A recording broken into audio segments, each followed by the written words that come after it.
What's going on, everybody? Welcome in to Blazers Uprise Live here on a Tuesday. We're going to talk about the NBA draft. We're going to talk about the report that Jrue Holiday is pissed that he's a Portland Trail Blazer now.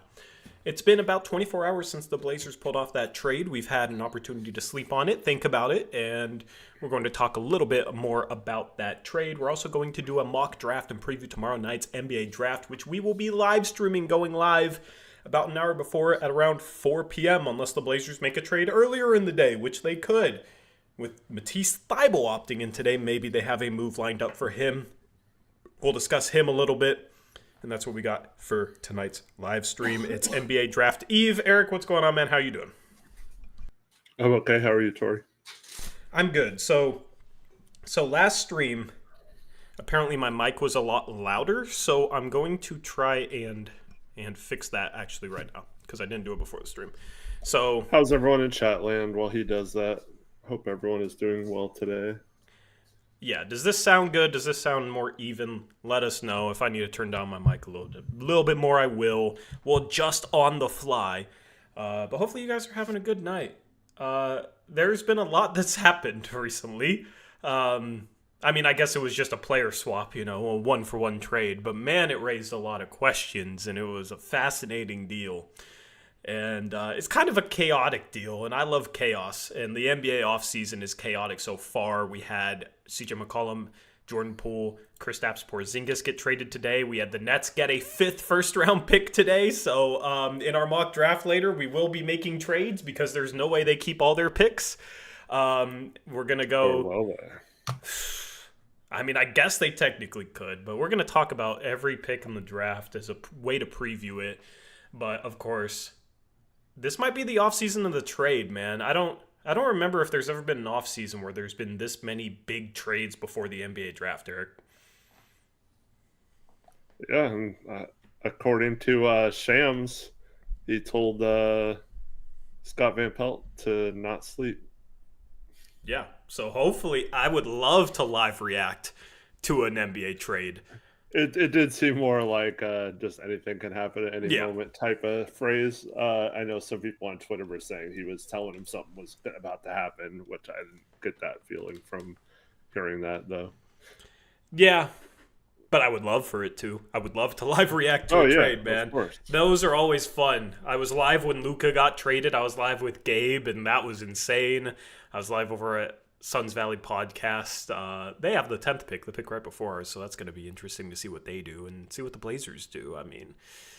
We're going to find out in 24 hours whether the Blazers drafted somebody with that pick and who they drafted, or maybe they attached it to Jeremy Grant and or Matisse Thybulle and made a move. So I love draft day. I love the NBA draft. Super excited to cover it for you guys. We're going to have a wild production on hand. I'm actually probably going to be working on preparing the production Wowie stream because I'm kind of crazy and I put a lot into those streams, so hopefully you guys enjoy the live stream.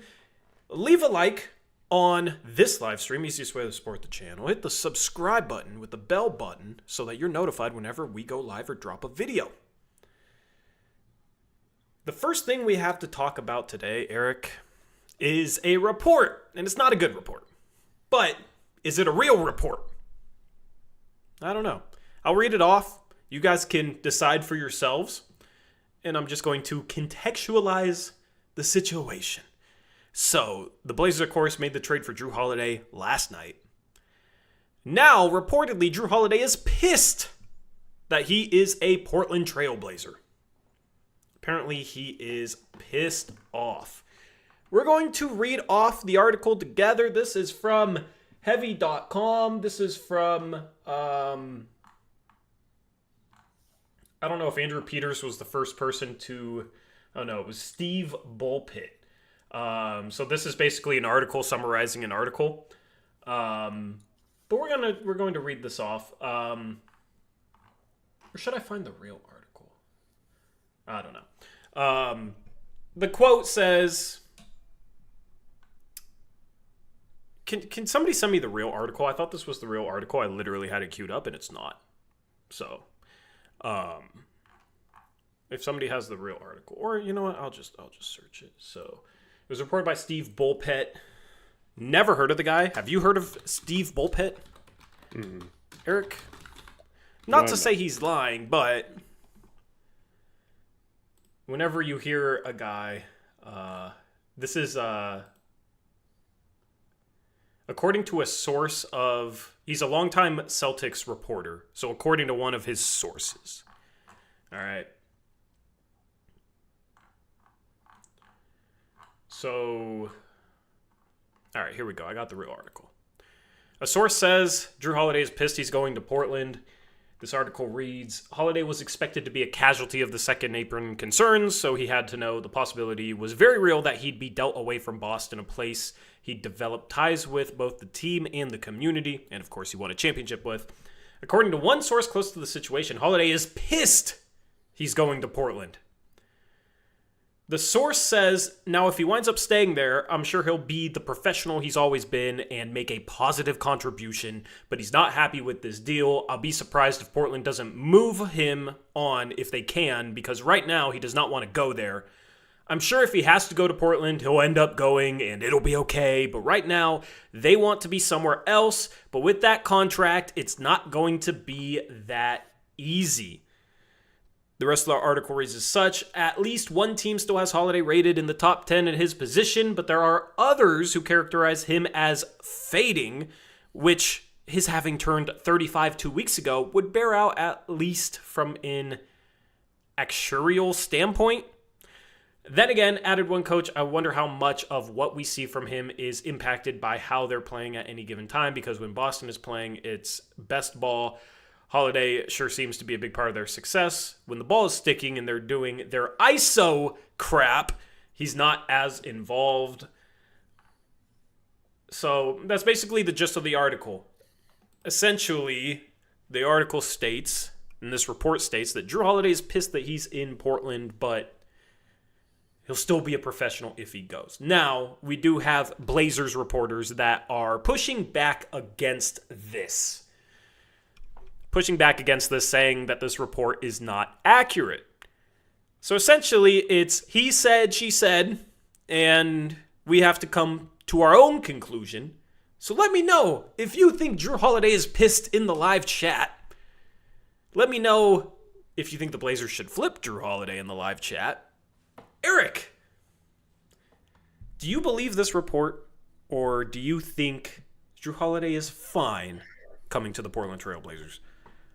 Well, let me say for the record before I answer that, it does no one any good in this situation to not squash these rumors that he's pissed. I think if Portland's going to flip him, it makes sense to have leverage that he's not pissed off and they have to deal him again, like then teams could use that against us. But yeah, I mean, even if he's super unhappy about coming here, the Blazers have a couple weeks to kind of talk him into being here. And I mean, he doesn't really have a choice in the NBA. That's how it works. He's got a guaranteed contract. So, I mean, I guess he could retire, but he's not going to leave $100 million on the table. So, I don't know. I think kind of like several of you, including maybe Tori last night, it kind of hurt at the beginning, or kind of didn't make sense. And maybe he was initially mad, but I mean, the more he thought about it, maybe he thought it was a good situation. But he's always had a good relationship with Portland since the Dame trade. He's had nothing but good things to say about our front office for taking care of him and getting him to a championship team. He, of course, won a championship with that team. So I think he's not going to be like unprofessional with our franchise. I think whatever happens, I think he'll be fine. I have to imagine, though, he would have preferred to go somewhere where they were a little bit closer to a championship than Portland. Yeah. But unfortunately, in his situation, when you're a casualty you don't really get to pick where you're going, especially when you're in a contract for 3 years. You're not like Kevin Durant, who can like leverage not re-signing or extending with a team and maybe kind of telling the team he's unhappy there gets them to not trade in that situation. But I think Jrue will show up. I don't think it'll be an issue if that's what ends up happening. Yeah, I think if this report is true or false, it's not an issue. Like, this doesn't matter. And the reason why is if he's mad about coming to Portland, he's not the type of player to let that affect anything or to be a malcontent, right? Like, there is nothing to worry about in that regard, in my opinion. I also don't really believe the report because he knew he was going to be a cap casualty, right?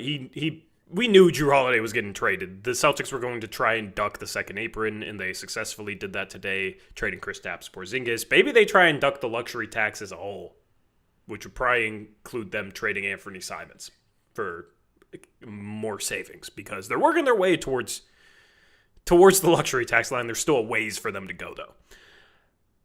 Now, I also don't believe it because it's not like Boston was going to be particularly good next year. With Jason Tatum being hurt and knowing these moves were coming, it's not like that team is a contender without Jason Tatum.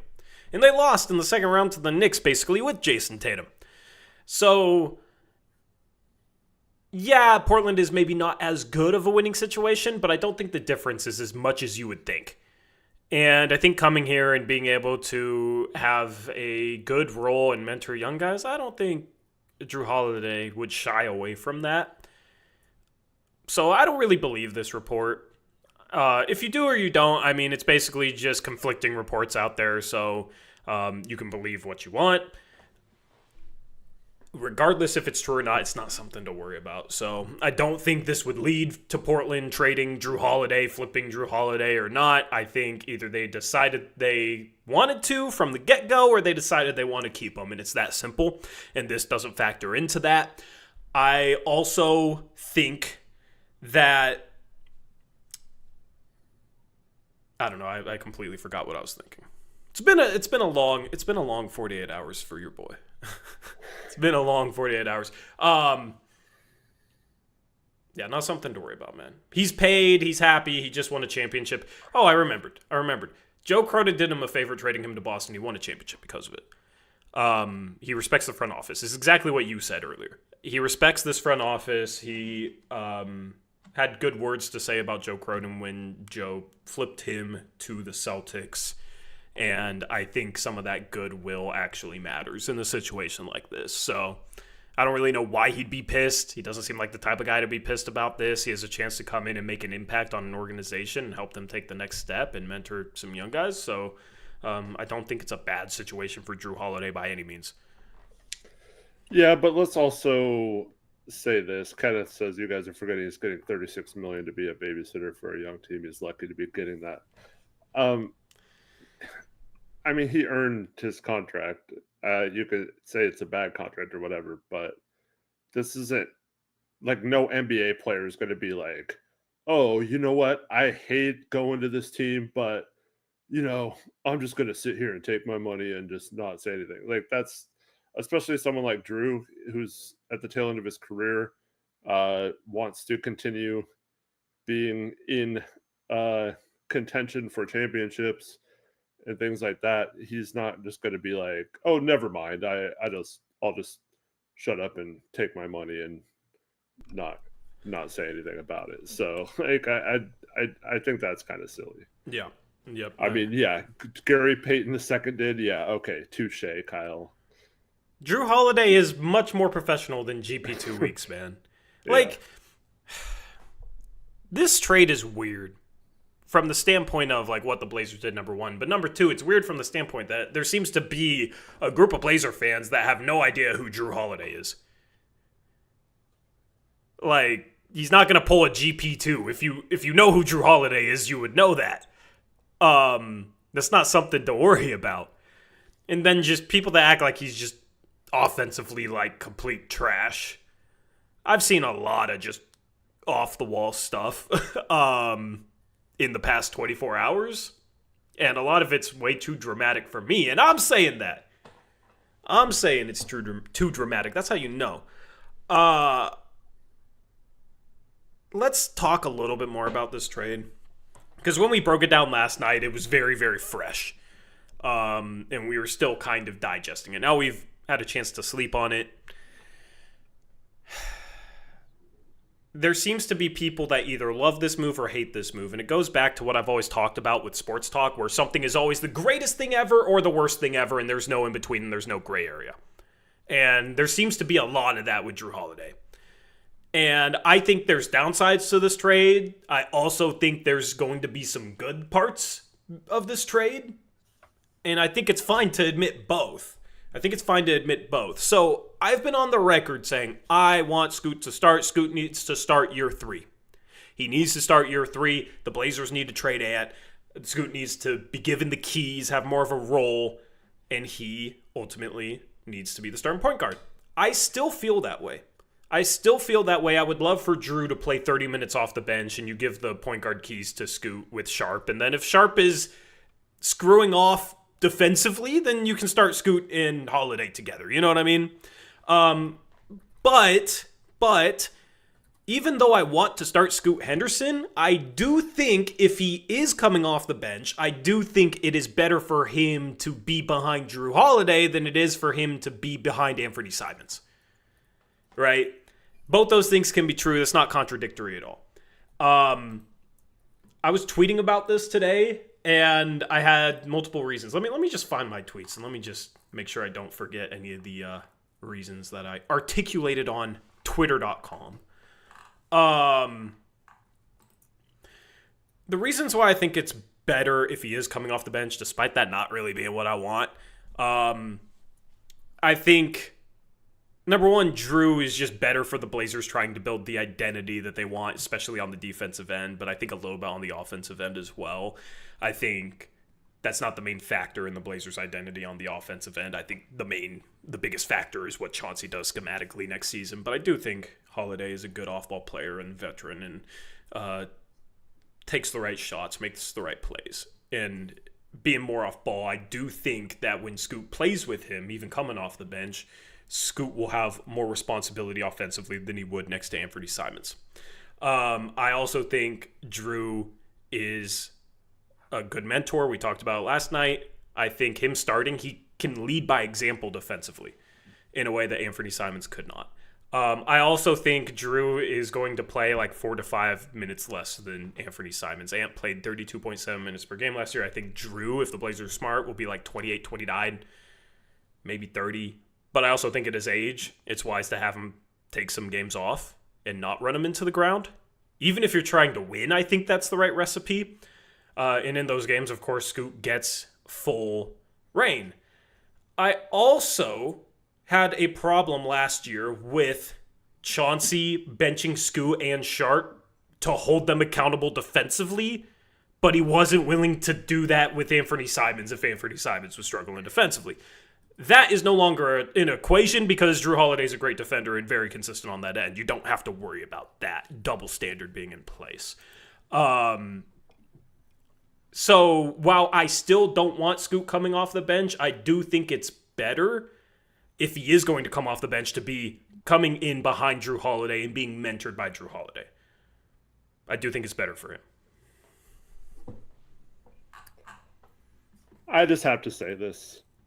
We've argued for months that Scoot cannot come off the bench if he's going to be successful, that he has to start, that he's better as a starter, that his okay, hold on. I'm gonna stop you there. Did I ever say he was screwed if he came off the bench next year? Because that's what you're making it sound like. Go ahead.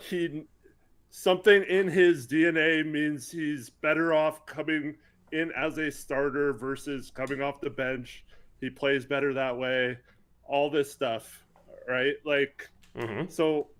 And I still want him to start. I know you still want him to start, but what you're saying about that shouldn't matter who's starting ahead of him. We've had this argument for months that it did not matter who was on the team for Scoot to be good, he had to be the starter. He has to come into games at the beginning of games. When did I ever say that's all that matters? When did I ever say that's all that matters? You said multiple times that Scoot has to be the starter. He should be the starter in year 3 to be most effective. Yes, I still believe that. But I don't want that doesn't mean, bro, like you're doing what the people on Twitter do, where it's like everything's just black or white. There's a gray area. If he's coming off the bench, it could be better or worse, even though I think it's best for him to start. Yes, but you specifically argued that his type of player, the type of player he is, cannot come off the bench and be the best version of himself, that he had to be a starter to do that. And now you're arguing, I think that's the best opportunity for him, yes. Yeah. Now that I think that's the best opportunity for him. I still don't disagree with that. He's coming off the bench. I'm saying it's better. I still think it's best for him to start. I still think it's best for him to start. What you're saying does not contradict anything that I'm saying. It does, though. No, it doesn't, because I still think it's best for him to start. But if he has to come off the bench, which I don't think is the right move, it's better to be behind Jrue Holiday than it is to be behind Anthony Simons. That's what I'm saying. Like, how does that contradict itself? You literally said multiple times that the way he plays, it's better coming into the game at the beginning of a game, being in the flow of the game from the beginning, and not when he comes off the bench, even though we tried to tell you he's playing against second teams and he could make his mark, he could play better off the bench and develop that way too. You continue to say, no, he's better as a starter. Yep. He needs to come off the bench the way he plays and stuff like that. Correct. So you just saying you still think he should start does for those reasons. With you saying that he's fine coming off the bench this year with Jrue. Those can both be true, but your literal argument for months has been that he is better. I haven't even used the word fine. This is the problem. You're misquoting me. I haven't even said it's fine or this or that. I'm saying it's better than coming off the bench behind Ant. It's less bad. Is that how you want me to phrase it? It's less bad. Just because I think something would be good and this is what should happen doesn't mean there is only one degree of bad and it's just automatically bad. Right? No, when you say someone is the way their play style is better starting off a game because of the way he gets in a rhythm coming into the game, that does not matter. That's not an argument over who's starting above him or not. Correct. It's a matter of, can that player play off the bench as effectively as he does as a starter? So to me, this conversation does not matter if it's Michael Jordan, LeBron James. I do think it matters because I think there's a little bit more to it than just that. And if you got the impression that I thought that's all that mattered at all, then I guess I didn't explain things well enough, because it's not that black and white. You literally made it black and white for months, though, about that when it came to specifically in the context of coming off the bench behind Anthony Simons. And yeah, that's not the only stuff that matters. It's not that black and white. I think he still should be starting for literally all those reasons that you laid out. But I do think there is benefits to having Jrue Holiday on this roster, and there is a couple good things about that. That doesn't mean that there's no downside. It's the same thing with the trade. There's a couple good things about this trade. There are some bad things as well. There are some downsides as well. So why aren't you saying like that Scoot, like Jrue should be coming off the bench? I do think Jrue should come off the bench. Okay. Like, I would still start Scoot and I would still start Sharp. I think Jrue would be more... Going to, though. We know. I know. But it's like, what do you want me to sit here and do? Just constantly say, the only thing that matters is he starts. Instead of like, okay, yeah, Jrue can mentor him. Jrue's probably going to play a little bit less. Jrue's probably going to rest more games where Scoot can start. It's like, those things are real things. Maybe he doesn't. Maybe Chauncey plays him 35 minutes. If Chauncey's playing him 35, 36 minutes a game at 35 years old, I will criticize Chauncey for that. I will absolutely criticize Chauncey for that. And people will say, if Jrue comes off the bench, why'd they make this trade? Jrue's overpaid, like, at this point in his career. Okay? If Jrue was as good as his contract, then I'd say, yeah, you gotta start him. So what about all the times you said coming off the bench makes it difficult to play the amount of minutes, and when you do play those minutes, you have to play them for long stretches, and you don't get that. So, like, we're just throwing all that out too? I mean, we saw Chauncey also start subbing guys 4 minutes into the game. But, like, you're just listing off reasons why I think Scoot should be starting. Like, all you're doing is, like, repeating all the reasons why I think Scoot should be starting. And it's like, yes, I agree. That's why I think Scoot should still be starting. Yes. That doesn't mean that there's not benefits to Jrue Holiday being on this roster. That doesn't mean that it has to be the exact same if he's coming off the bench behind Anthony Simons as it is Jrue Holiday. I mean, it's not the exact same. They're different players, but yeah. That's entirely my point. Is like, it's not as bad coming off the bench behind Jrue as it is coming off the bench behind Anthony Simons. But that is it is fine for you to say that, but that does indeed contradict everything you've been saying. That I think Scoot should start. Henderson. That I think Scoot should start for XYZ. So how does that contradict? Because I'm still saying that. You've said that coming off the bench does not allow him to do things a certain way, and then also that it doesn't allow him, it already kind of caps how many minutes he can play most of the time. Now you're saying, no, that can all still be true. No. Do you want to understand what I'm saying or not? No, that can all be. I've had this. Everything you're saying right now, Corey, I've been telling you that can be the same way with whatever roster we have on. Listen to me. Listen to me. And you kept arguing against what I was saying. No, listen to me. Listen to me. No, I don't want to.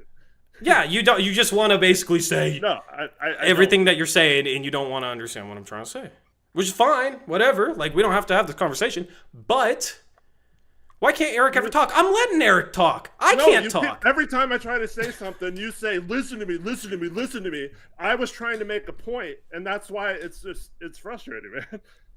Anyway, 4 months. I still feel like Scoot should start. Making yes. Right now, this exact argument you're making, I've been trying to be level-headed and not contradict anything and say we can still work the minutes and do these things and do this stuff, and you blew up on me every time about how he has to start, he has to do this, he has to do all this stuff, and now you're saying all the things I've been saying for months about Scoot. It might be okay still if he does these things. Like, I felt like it could be okay either way. The problem is you're taking everything I'm saying and, like, taking it in its totality. I still think there's major problems with bringing him off the bench, and all the problems you're listing are still problems with bringing him on the bench. I think there can be multiple problems with bringing him on the bench and a couple of good things by it being behind Jrue and not Ant. Okay. That's all I'm saying. There's still, like, all those problems are still problems. It's not like those problems go away. There's just a couple good things about it being Jrue instead of Ant, and it's literally just like, I think Jrue will play a little bit less. I think Jrue will rest some games, so Scoot will get those starts. I think, if neither player gets injured, Ant would have played more than Jrue. I think Drew's mentorship and leading by example on the defensive end is going to be good for Scoot. And unfortunately, Ant couldn't provide that for him. So all those aspects, I think, are some of the positives about this trade. There's still downsides to this trade. There's still some major downsides to bringing Scoot off the bench. And it's everything that you've been repeating back to me, right? The downsides of the trade is Jrue Holiday's overpaid. Jrue Holiday's 35 years old. Jrue Holiday might be, like, legitimately declining, right?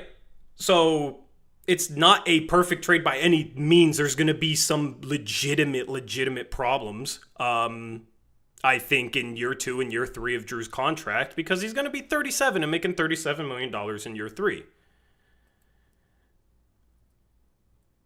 So, yeah, like, at the end of the day, I'm not trying to go back on anything I said. I still believe all that. I'm just trying to point out the positives of him coming off the bench behind Jrue compared to Ant. But that doesn't mean that all that stuff doesn't matter that I said all season. And I have been saying for months, while you and everyone who believes in Scoot, which is fine, that it's possible to have multiple ways to be fine. And I guess I'm just sick of, you knew I was sick of having the Ant versus Scoot conversation. It was so freaking stupid. But like, you guys told me for months Scoot had to start. And now I see everyone who was saying that in chat, and you included, Tori, now kind of saying, oh, well, it's Jrue Holiday. Like, oh, maybe it's okay. And stuff like that. And I just didn't even word things like that. I haven't even said it's okay or it's fine. So I'm just saying it's better than if he comes off the bench behind Ant. That doesn't necessarily mean it's like okay or good or fine or this or that. I'm saying I mentioned like the minutes thing coming off the bench, and you're like, well, Chauncey subs 4 minutes in, and like now you're trying to justify it, right? You were trying to justify it. And when before you would have never said that. You would have never said that. You would have said Scoot has to start. He can't come into the game even if it's 4 minutes in. He can't, because then he has to play 12 minutes at a time. Those are literal arguments you've made against me when we've had this, right? So that's it's a problem. I'm getting frustrated. It's because that's still a problem because had these arguments now. Yeah, well, basically that whole thing subbing 4 minutes in is like, why don't you just start him at that point if you're subbing him in so early to make the minutes work? Basically, it's like you either sub him in so quick that it's like, why don't you just start the dude? Or you sub him in late enough where it's like he's coming in against other bench units, but then he has to play a ton of minutes in a row to end the half, right? Like if he comes in 7 minutes into the first and third quarters, if he's going to play 34 minutes a game, he has to play the rest of the half, and he has to play 17 minutes in a row. If he gets subbed in 3-4 minutes into the game, it's like, why don't you just start the dude?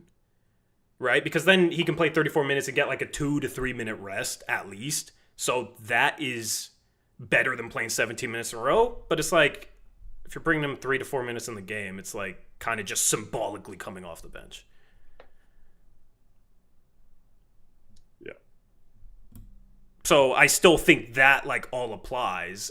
But that's also why like I'm an advocate of giving Scoot the keys.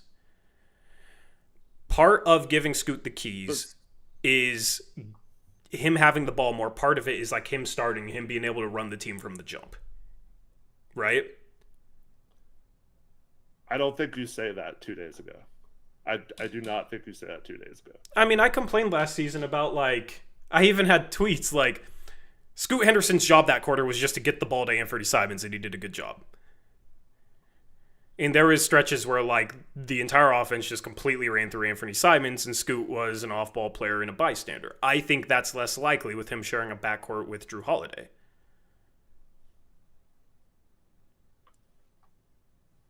But like that's the thing, is there's like 12 different like factors to this that we can all discuss.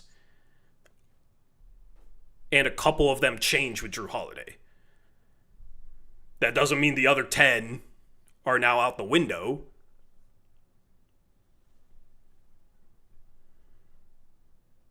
And here's the thing, I'm not even like really for this trade. I think there's a couple of good things about this trade. I feel like people are either like, you have to hate the trade or you have to love the trade. And that's like a lot of people's reaction is, and it goes back to, it's either the greatest thing or it's the worst thing, right? Mm-hmm. And I'm just in between. See, for me, this whole time, I've been of the opinion if Scoot blossoms, he's going to blossom. He works hard. He's going to develop. And I don't think it's a matter of he's being held back or whatever. I feel like if he's playing 20 minutes off the bench, he should come in and dominate those 20 minutes. If he's playing 35 minutes a game and has the keys, he should be excelling in that role starting this year in his third year. And so I don't necessarily think it's a matter of who's blocking him or who's in front of him or whatever. I feel like Scoot, if he takes another jump, can prove to everyone that, I mean, there's no questions he should be the starting point guard of the future moving forward and be able to do that. So my whole thing is I'm just waiting for Scoot to prove that. So he's either going to or not. So I don't really care what the situation is, whether he's starting or coming off the bench. I feel like he just needs to make the most of whatever that is. And I do agree that, you know, theoretically, if you take away all the ball handlers and options for ISO and all that kind of stuff, if we trade Jeremy too somehow, and we have like no ISO players on our team left, of course, then I mean Scoot's got to be the ISO player. Like he's going to have to be the guy who creates stuff and things like that. Whether he can succeed in that role is yet to be determined. Like hopefully he can, because I mean we kind of need that with an aging Jrue on our team now. But for me, like I feel like Scoot is, I mean, he's a professional athlete. Like he should be able to succeed. He shouldn't have to be given anything. He should go out and take it. And I've just been waiting for him to do that, whether that's as a starter or off the bench. And he showed signs of being able to do that last year. Very encouraging, especially coming off his rookie year and maybe the slow start at the beginning of this year, which a lot of Blazers had a bad start to the season. But now they gave him a little bit more room, so hopefully he just takes that and runs with it. And like hopefully he's so good that it's like, wow, he's definitely better than a 35-year-old Jrue Holiday. Yeah, so my pushback like against that thinking was basically there was games where he was going out and grabbing it and proving himself and all that, and he was still playing. Like there was just games where he had really good games and would play like 22 minutes, 23 minutes, and it would play 35, 36. Now that wasn't on average, right? So this is not, you know, Scoot averaged more minutes than that and averaged a little bit less, but there was legitimate games where Scoot was really, really good and for some reason would play like 23 minutes, 22 minutes. And it's like, okay, if you want him to go out and prove it, then it's like when he has it going, he should be given the opportunity to keep it going. And there's just... what did I say about those? Yeah, I mean, that's a Chauncey problem. And that's like an organizational problem. Like, we were absolutely aligned there, right? So, like, that was an issue, okay? And one of the biggest issues I had was, like, Ant could potentially be the guard of the future because he's young enough. So it's like Scoot is in a competition against Ant, and I don't like when Scoot's outplaying Ant. Sometimes you just have his minutes cut to 21, 22, 23 minutes a game. When Ant would be playing worse and play heavier minutes ahead of him, because then it's like, how is he supposed to prove that he should be the guard of the future instead of Ant in that situation? So it was an organizational problem. Right? It was an organizational problem. By trading for Jrue, they choose Scoot Henderson as their guard for the future. Right? Like they're putting their eggs in Scoot's basket.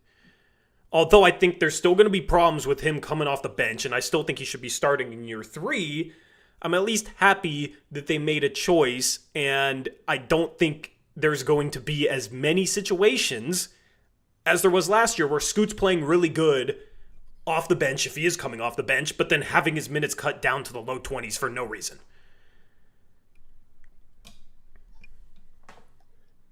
And all along, I've completely agree with that. And I never thought that was a problem with the roster. I completely agree. They should be playing who's ever playing the best, and it should absolutely not be determined by contracts or who's more established or whatever.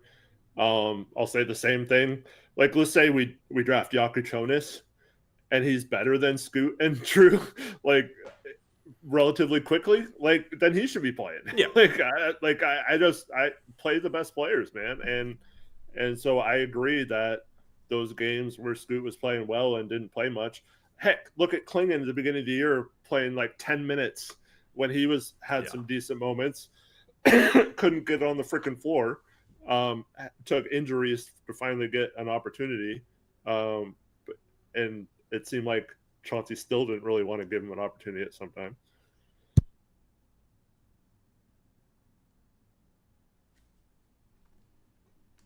Yeah. I'm dying over here. Yeah, don't die on. Oh, anyways, it felt like, I mean, we know, and this is why they want to keep Jeremy. This is why I don't want to keep Ayton. This is why we had that stream a couple weeks ago, pissed off that Chauncey would announce before training camp even starts that Ayton's the starter. What the heck happened to competition? What the heck happened to letting the best person win the job? What the heck happened to letting this play out and see who's better? Like, how do you know months from now Ayton's going to be better in training camp and not Klingon dominating and stuff like that? Like, that kind of stuff drives me crazy. And I've said all along that is a Chauncey thing, and that is what bugs me most about Chauncey, outside of like saying you want to play a certain way and then not really play that way. But like, for me, this should be set up, especially in a rebuild, man. We've been sucking for 4 years. We finally have a good stretch of games, 10 out of 11. And then like all of a sudden it's like, oh no, we need to bring in all these win now players and stuff and all this kind of stuff. So let me ask you this, and chat, I want your guys' answers too. Like, if we would have moved Anthony for an expiring contract or whatever and signed Malcolm Brogdon back or Chris Paul, like the rumor was, would you because then I feel like those guys could come off the bench and still be a good mentor, but we'd also have that veteran guard, you know what I mean? Like, would you have been okay with that, or do you prefer this route? You say if we traded Ant and then signed Chris Paul? Yeah. I would have preferred that route. I would have preferred trading Ant for a first-round pick, an expiring contract, and signing Chris Paul, and then not being on the hook for Jrue Holiday's money, and then you try and get your flexibility next offseason and see what you can make shake with that. Absolutely. Like, I thought that was a good plan. That's a better plan. Now, I do like, in a vacuum, I do like Jrue Holiday more as a mentor than Chris Paul, for sure. Just not at 30. Yeah, just he's paid a ton of money, and like that's what you got for Ant compared to getting a first and getting somebody cheaper that can still be a good mentor, right? And I also just like the head coach is Chauncey Billups, right? I think he should be able to get the most out of his point guards. And if he can't, that's a problem. Not to completely act like mentorship doesn't matter, because it does, but we do have the coach that's supposed to get the most out of his point guards. I do think Jrue has some special things about him defensively that maybe he could teach Sharp or Scoot that Chris Paul or Chauncey Billups can't. That's why I think, like, in a vacuum, he's a better mentor. But yeah, it's pricey. It's pricey. Like, and that's the downside to this. It's a pricey 35-year-old. And you, for some reason, the Blazers were the team giving up draft capital. I still don't understand that. Yeah. Like this isn't one of those trades, though, where it's like, we traded Norm for nothing. Where's the upside? Yeah. Like, right. You know, and I feel like more people excuse that trade than they excuse this trade. Like there is going to be some positives to it. I don't like that they're seemingly focusing on being as good as possible next year, potentially at the expense of 3 to 5 years from now. But I think their justification is, oh, Jrue will help us get the most out of Scoot and Sharp, so we're still playing the long game. And I think at the end of the day, like, part of me is just happy that they chose one of the two guards of the future. Because that's what they did by making this trade. They chose Scoot. I don't know if I agree with that, though, because just the fact they need a mentor, they needed a quality point guard back. Like, I don't know if they fully believe that. I mean, I think Scoot could be developing as well as we hoped, and Jrue would still be a good mentor for him.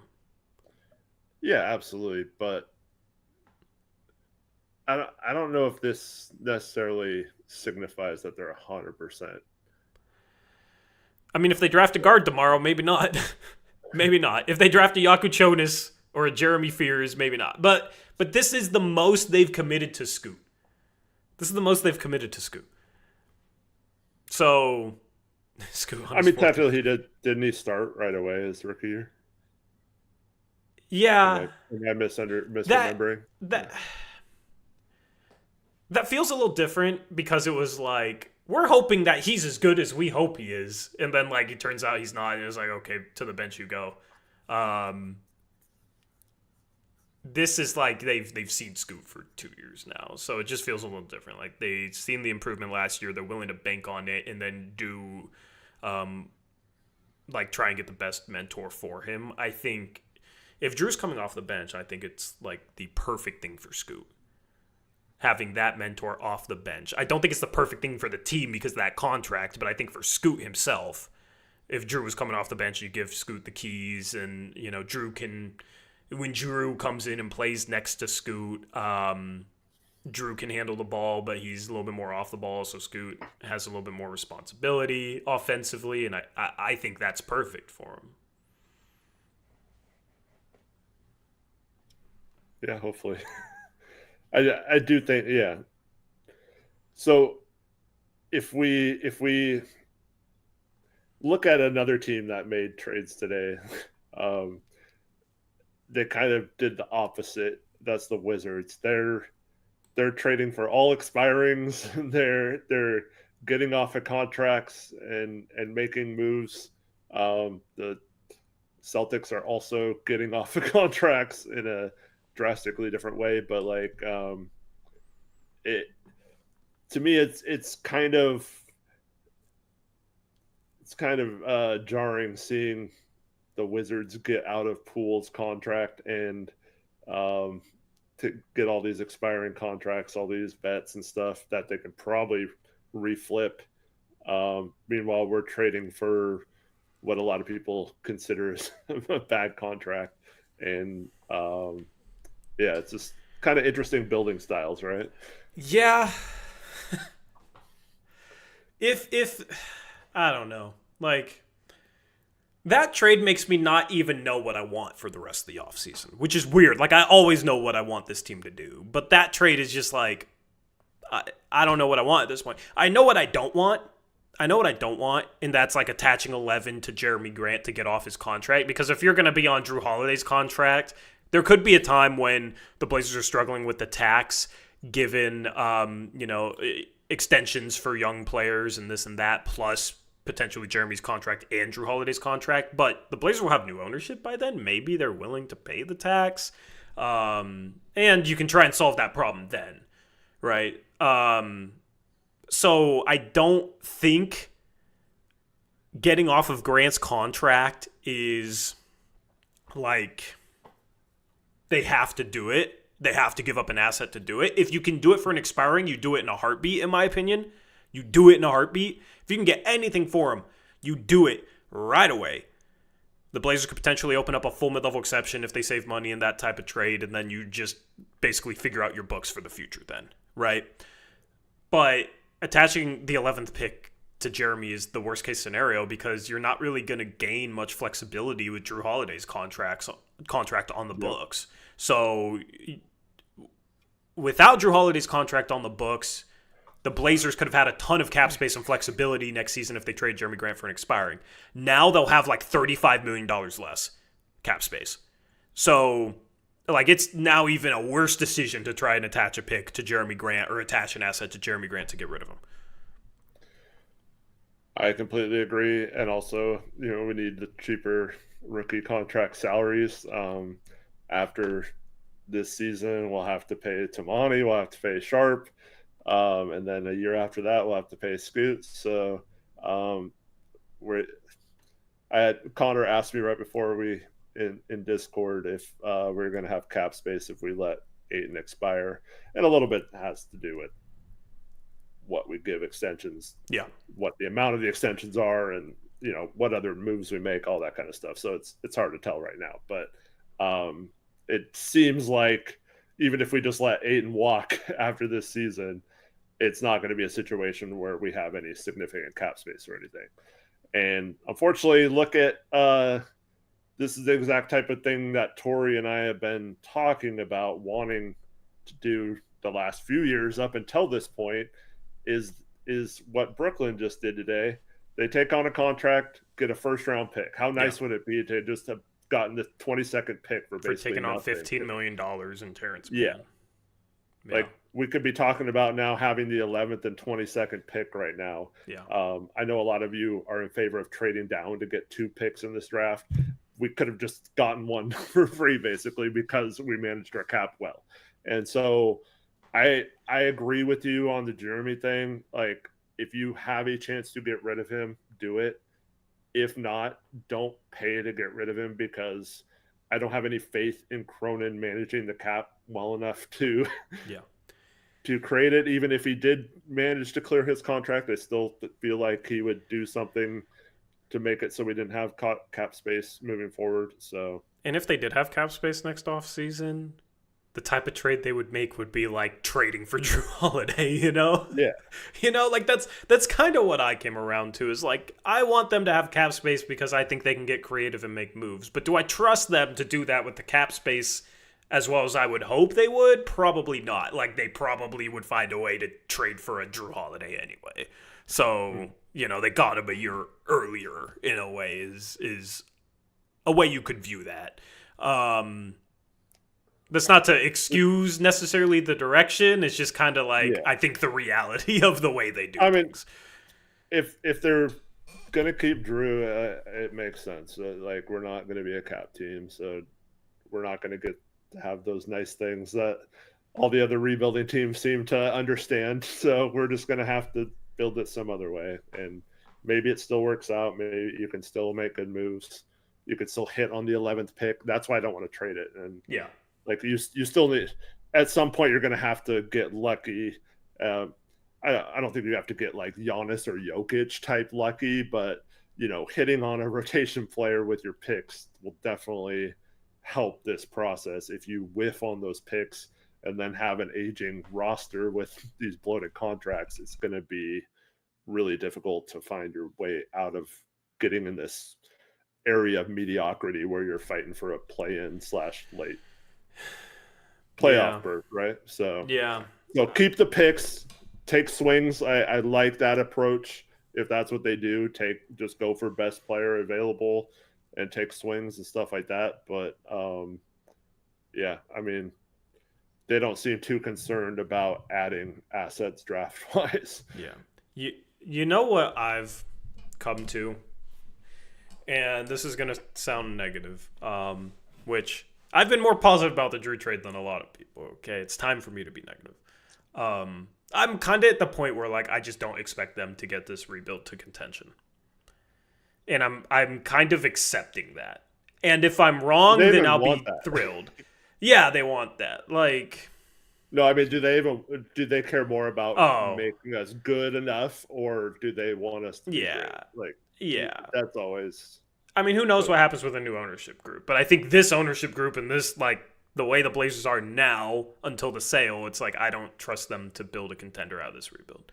And if they somehow, like, find a way to set it up where the new owner, maybe they still have Joe and he finds a way to get it to contention, I'll be happy that I expected less, and they outdid my expectations, because I feel like they never outdo my expectations. They never outdo my expectations. The first couple of years we had this channel, 2020, 2021, we expected more out of them. They were worse than we thought. right? I guess last year they outdid our expectations. But like last year, it's still like, man, how do you build a contender? How do you get a star? How do you blah blah blah blah blah blah blah? It like that still is huge question marks facing this team if they want to get to contention. It's not like I'm going to stop covering their moves as if they should try and win a championship one day. Of course they should try. I guess for me, it's just like I don't trust them to. I don't trust them to. So in a way, I'm like excited that they could have a top 8 defense next year. You know what I mean? I'm excited about that. It should be the best defensive team that we've seen in a long, long time for the Portland Trail Blazers. They're still going to come back to the Jail Blazers, right? Yeah, it's been a while since the Blazers have had a defense that elite. So that's cool. Like trading for Jrue doesn't really help them get to contention in the future, in my opinion. He's not really a move to help this team win a championship, but he does help them be a little bit more competitive next year. And off the back of the 36-win season, it's like I'd be happy to cover a team that's competing all season. It's been a long time since we've covered a team that's been competing all season. Man, if I had, like, if we had a killer GM right now, you know what I would be thinking about? We have a perfect solution now that we have Jrue, and that trade's not official yet. Mm-hmm. We could use him to get off of Jeremy, and I'm looking at. I mean, there's several teams I guess this would apply to, but there's a team that just traded for an older player that seemed to kind of push their window up, didn't give up many assets to do so, and has a huge expiring point guard who is a decent defender, and you could clear all that salary out and probably force them to take on Jeremy as well, and just be clear of both of their contracts, and then be set up to have an amazing offseason while also still kind of being in win now mode, because you still got a veteran point guard that can, and this one could come off the bench. But yeah, I just don't have any faith that could happen, because like it's like too perfect to be. You know what I mean? Like, yeah, you know what I'm talking about. Sorry, I got completely distracted by the fake trade rumor, and I went and checked Twitter. This is why we don't allow fake trade rumors, because like I heard parts of what Eric said, but I missed parts because I'm like, I need to go check Mark Stein to see if the Lakers actually traded for Malik Monk. This is why we don't allow it. So if you share fake trades, we will ban. I got sentled. Yes, I got sentled by Anthony. Yeah, it distracts us. It distracts us. So don't do it tomorrow. Don't spoil draft picks in the chat tomorrow as well. We react to it live on the ESPN broadcast. So that's all we ask. Can you summarize what you said? And I won't read chat. Okay. I was thinking about this today. How perfect would this trade be, Tori, in your mind? Because I think it solves every one of the issues we've had. Mm-hmm. So work this into the Anthony trade. So we send Anthony and the 2 second-round picks to Boston. Their part of this is done. They send Jrue to Houston. Mm-hmm. Okay. And then we get back Van Vliet, and we send them Jeremy too. So we get off of both Jeremy and Jrue's contracts, and Anthony's, if you want to say that. And then I think they would include Jabari Smith or Reed Shepherd in that trade, because they have to once to match salary. Yeah. But that gives them Jrue Holiday to pair with KD, and they don't really have to give up. They don't have to give up a man. They don't have to give up Şengün or whatever. Um,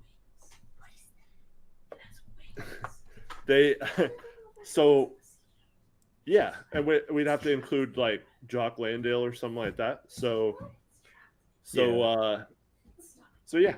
Do you think Houston would do Jabari Smith, Fred VanVleet, and Jock Landale for Jrue Holiday and Jeremy Grant? I think that's close. I think they might do that. I don't think they do it just because I don't think they want to commit to those contracts for the next 3 years. I think they want to have but I mean they can use that as matchable salary potentially, like for a Booker trade in a couple years if things go bad there in Phoenix, or a similar type of trade, right? Do they think Jrue would be happy too? Yeah. Do they think how much better do they think Jrue and Jeremy is than VanVleet and Jabari Smith would be my question. I think they think Jrue would be a lot better than VanVleet. I don't know. Yeah, I mean it's just the contracts. Yeah. Like, because if you basically traded 2 seconds for VanVleet and Jabari Smith, like I'd have taken that. And VanVleet can be your vet mentor guard off the bench, yeah. And expiring, they'd pick up his player option. Yeah, it's a good trade. I'd probably do it. Because then we clear all our bad contracts, so then we go into next summer with like over $100 million in cap space. Now we'll have to, like I said, re-sign. Well, I think it's a little less because you'd have Jabari. Well, I mean, he's same year as Sharp, so he'd be do an extension too. Like, so cap hold extension, but the only salary would be for your young core, and I don't think you have to include picks or anything in that. I think it's pretty close to. I mean, maybe you have to. Yeah, they could still then trade for Cam Johnson or something with Thibault 11 and Rob Will.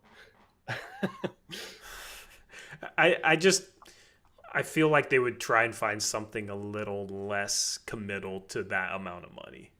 Yeah, I think that's just the tough thing. Like, I think they'd be more quick to trade a pick or two to get a Cam Johnson and add Cam Johnson, and like keep VanVleet, and maybe it's, I don't know how they'd match Landale plus Whitmore. Does that get them close? I think they have to add one more contract to that, like a small contract to that. But like, I think that's more the route they would try and go. But I do think you can make an argument as to why they should take that. Like, if they're trying to win a championship in the next couple of years, and apparently they're going to sign Durant to like a 3-year extension, big money and stuff. So, to me, I think if you say you added Jrue Holiday and Kevin Durant this offseason, like without giving up Amen or Şengün, you still have Tari Eason, you still have Tari Eason. Yeah, you still have your young core intact. You still have picks.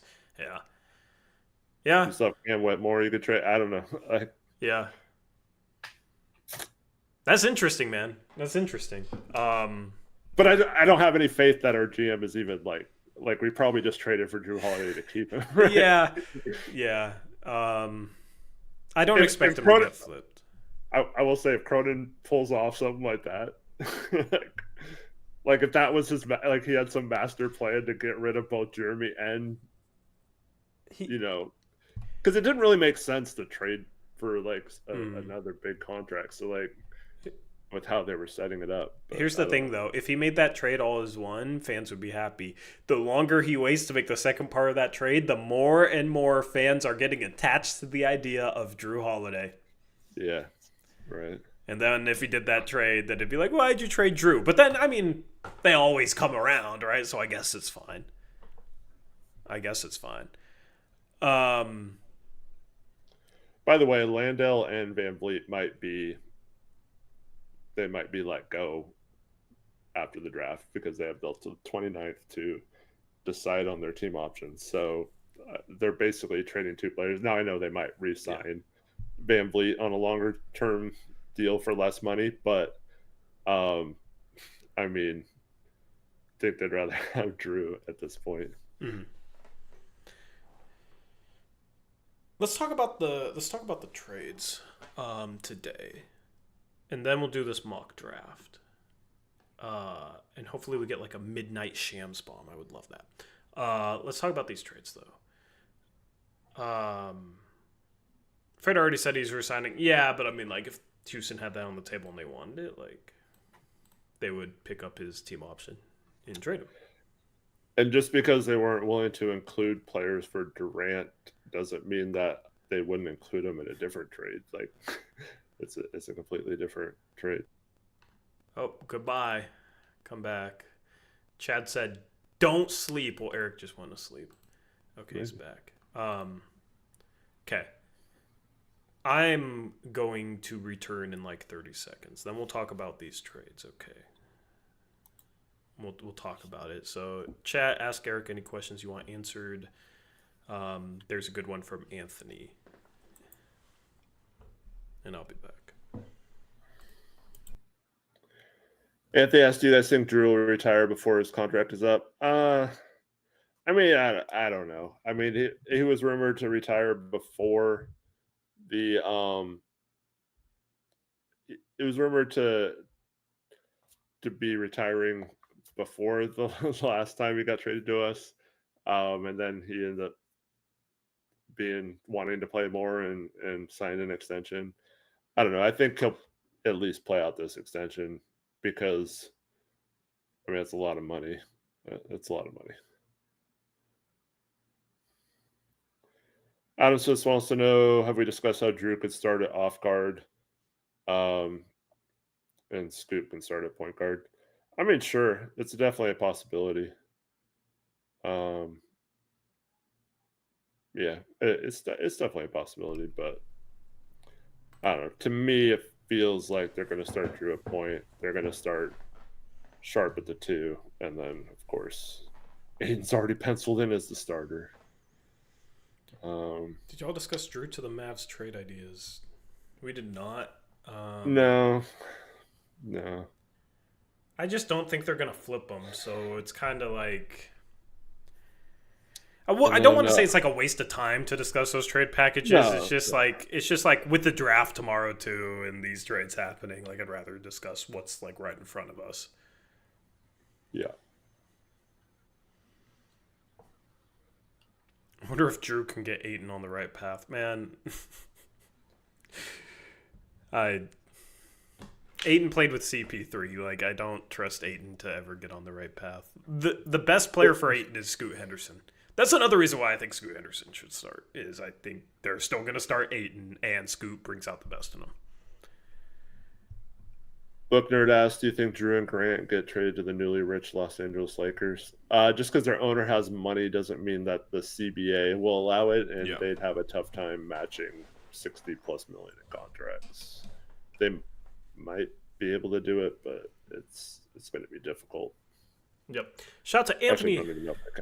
Shout out to Anthony with the $5 dono. Says, apologies for the fake trade. That's how you make amends.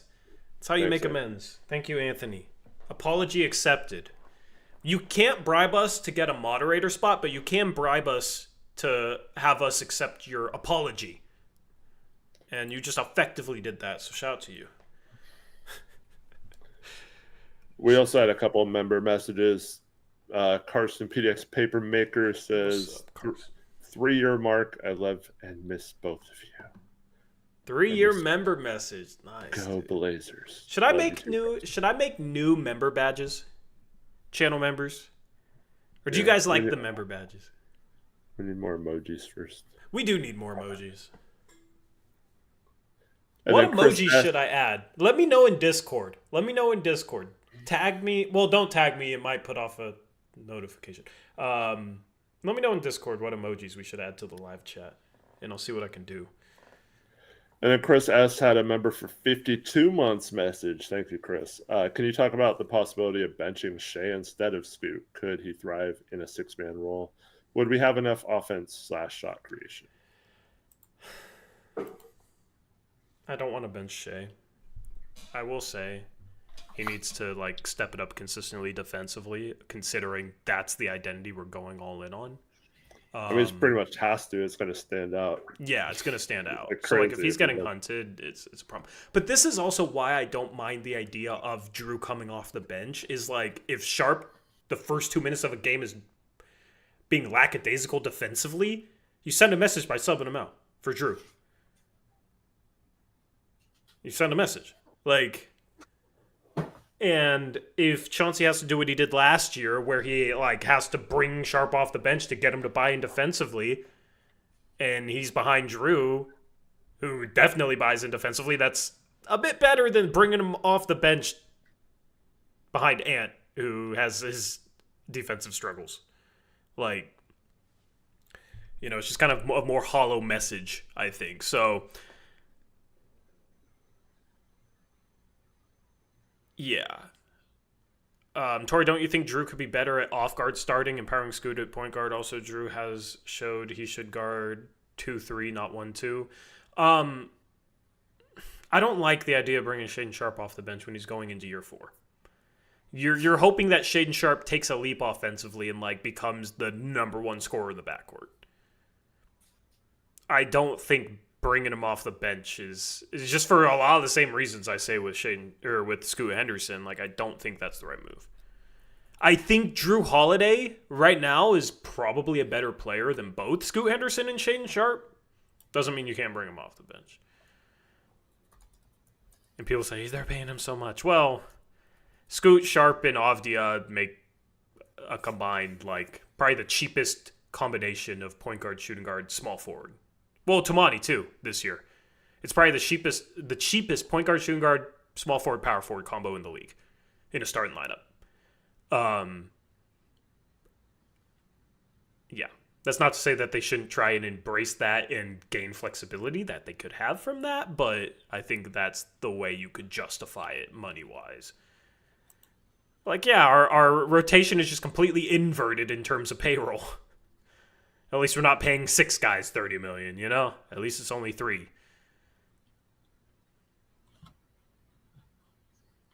We can't have all defense on the floor. I mean, how good offensively could Jrue, Sharp... Well, let's say all defense. So, like, Scoot, Jrue, Tamani, Denny, and Ayton. How good offensively could that lineup be? I mean, we need Denny to play like he did at the end of last season, or last couple months of last season. I don't know. I feel like spacing is going to be an issue, but hopefully they can figure it out.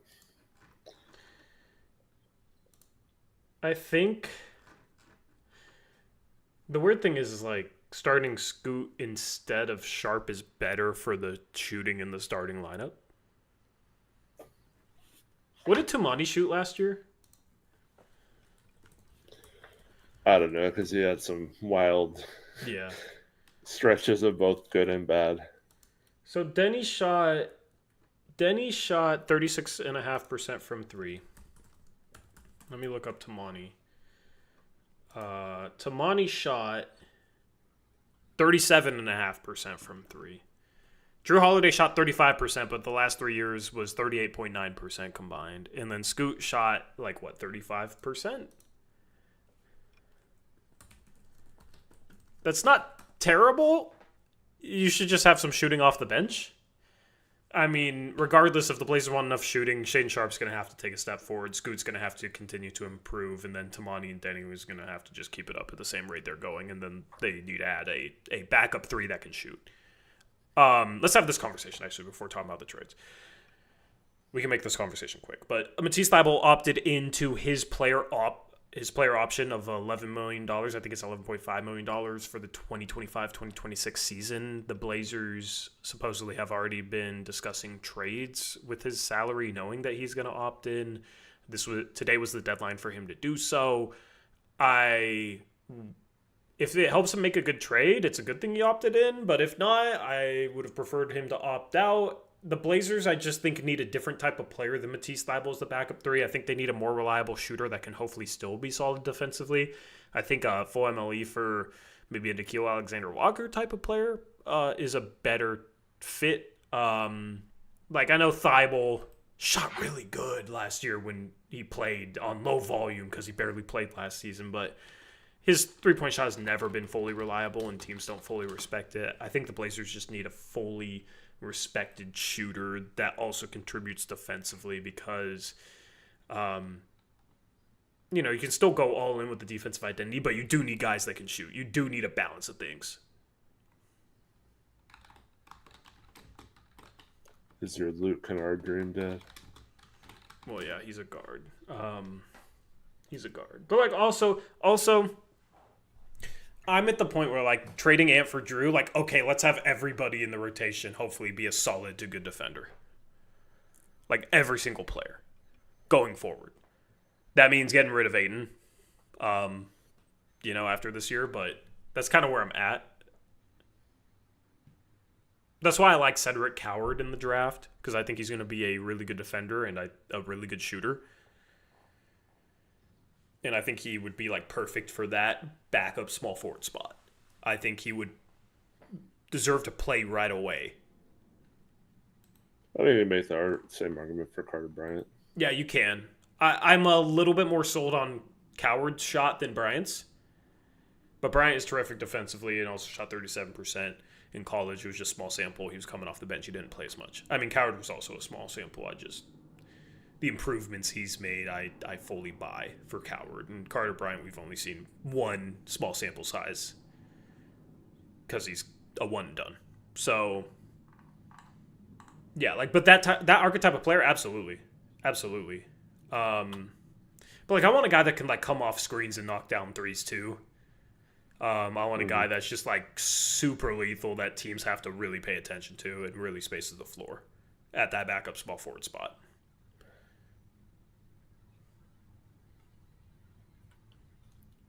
We could have just kept Nickeil Alexander-Walker. Hey, Cronin's going back for players he already had, but never let stay. Right? So we reacquire, and it was reported as the Blazers reacquire Jrue Holiday. Would it be said that we reacquire Nickeil Alexander-Walker if we signed him? No, because he never played a game for us. But Jrue never played a game for us, and people were saying the Blazers reacquired him. More joking. Yeah. It was like official report. So, what are your thoughts on Thibault? It was expected. So, yeah. But I think the Blazers, if they package Thibault and Rob Will and maybe even the 11th pick or a future pick or something to try and get another win now player, that wouldn't surprise me. Yeah, I do agree with Miles Martin in chat. He says, I'm losing faith Bryant will be there at 11. I also agree. I think he's going 9 or 10 to Toronto. I also think OKC trades up for 9, 10, or 11. One of those three picks. I don't know which. It's not going to be 8 because why would the Nets need to trade down? They have 5 firsts. If anything, they're trading up. And we'll do this mock draft here in a second. Real quick. CJ McCollum gets traded. Do you remember the trade details off the top of your head? Because I don't. It was CJ Olynyk and Olynyk to the Wizards. Mm-hmm. For Jordan Poole, and there was like Jordan seconds that were swapped. Yeah, they got the Pelicans got the 40th pick from the Wizards. And that's the second pick in this year's draft they've traded for recently. Yeah, because they also got the 23rd. I think they're trying to move up for ace too. Yeah. I don't think the 40th helps them, but maybe it does. I don't know. Oh, Sadiq Bey. Thank you. Yeah, Sadiq Bey. That was right. So, what are your thoughts? Like, who won this trade? Do you like this trade for both teams? It's kind of a weird one. Poor CJ going to Washington. I just really like. Now, I have to say this beforehand. I don't think the Wizards have their star yet. So maybe they get that in this draft, but they have a lot of really good, talented young players. So I'm not saying that that they're like doing it better than us or whatever, because like we're obviously closer to the playoffs than they are. You can make an argument for different styles, whatever. But I really like their approach of let's just get off bad contracts, set up for maximum cap space. I think they're recognizing like what Brooklyn did, which we'll talk about in a minute again, but like I think the Wizards are setting themselves up to be a player both with trades and with the aprons and all that kind of stuff, but also putting the right guys around their core. And I think it's a good idea to put a lot of veterans on expiring deals so you're not stuck with like a Jordan Poole long term or whatever. You got Middleton, you got Smart, you got CJ now, Kelly Olynyk, a good backup big to have. And then I think all those guys might have flip value at the trade deadline too. You maybe add another couple of assets that way, or if not, you just let them all expire and or buy them out after the trade deadline, and then go into next off season with a plan and a bunch of young talent. Yeah, I like it for basically all the reasons you stated. Getting the flexibility next year, I think CJ is a decent vet to have as well. You know, they have Middleton, Smart, and CJ. Kind of weird, but all those contracts expire. Yeah, Smart's contract expires this year, right? I think they're all expiring. Yeah, they lined that up, so they're gonna have a ton of cap space and be able to. I don't know. We're gonna be comparing what they do to what the Blazers could have done next offseason. You know, so it'll be interesting to see what they do. Poole in New Orleans is weird. I don't really understand what their plan is. They still have DeJounte. Yeah. Trey Murphy, Herb Jones, Zion, and then none of those are centers. Like, I don't really know what their direction is. They have a new front office, so we'll see. But and then the other trade was a three-teamer. Let me. The big Georges Niang trade. The big Georges Niang trade. So Kristaps Porzingis and a second-round pick to the Hawks. In return, the Celtics get George Niang and a second rounder. So they trade Kristaps Porzingis for George Niang and a second rounder. The Hawks trade George Niang, Terrence Mann, number 22, and I think the second rounder to Boston for Porzingis. And then the Nets get Terrence Mann and the 22nd pick and get the 22nd pick for taking on Terrence Mann. So I'll just say I love this for Brooklyn getting another pick for taking on. It's so weird to have 5 first rounds. Yeah, like I thought Terrence Mann's contract is negative value because it's 3 years left on it. So I do think they should have been rewarded for taking him on, but it's not the worst contract to take on, man. Right. Like if they're getting rewarded with the 22nd pick for taking on Terrence Mann, then what do you think the Blazers have to give up to get off Jeremy Grant? Yeah, the 11th. Yeah, exactly. Because Jeremy makes twice as much, so the pick has to be twice as good. But it's a lot harder to get off of 30+ million than it is 15 million. Yeah. Also, Terrence Mann, I mean, it wasn't that long ago he was highly thought of around the league. It's very likely that he's young enough to he's going to be in a situation where he's going to get a lot of playing time and stuff. So he could recoup some value, and they could end up getting like a first or like a protected first from him down the road. Yep.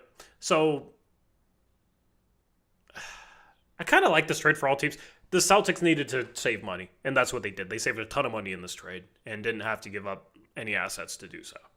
They didn't get anything back for Porzingis, but they didn't have to give up any assets to get off of him. They didn't really give up much to get him either. So Yeah. So that's a win for them. Brooklyn, just talked about it's a win. And for the Hawks, they get better. They get better. You could maybe even play a Kongu next to Porzingis in some lineups, but like they want to be better. They want to keep Trae Young happy. They're not going to trade Trae Young. So that trade is basically like we're going to use a late first and a contract that we don't really like, and we're going to get a really good big man that has some question marks. He had his illness in the playoffs, but like, okay, they get him, and Okongwu is always destined to come off the bench. But like, I could see them trying to use Okongwu and other assets to like go get another piece and just try to be competitive. Like, you look at the East being wide open. That's a team that could make another trade on top of this and be one of the teams that think they might have a chance to win the Eastern Conference next year. That's how wide open it is.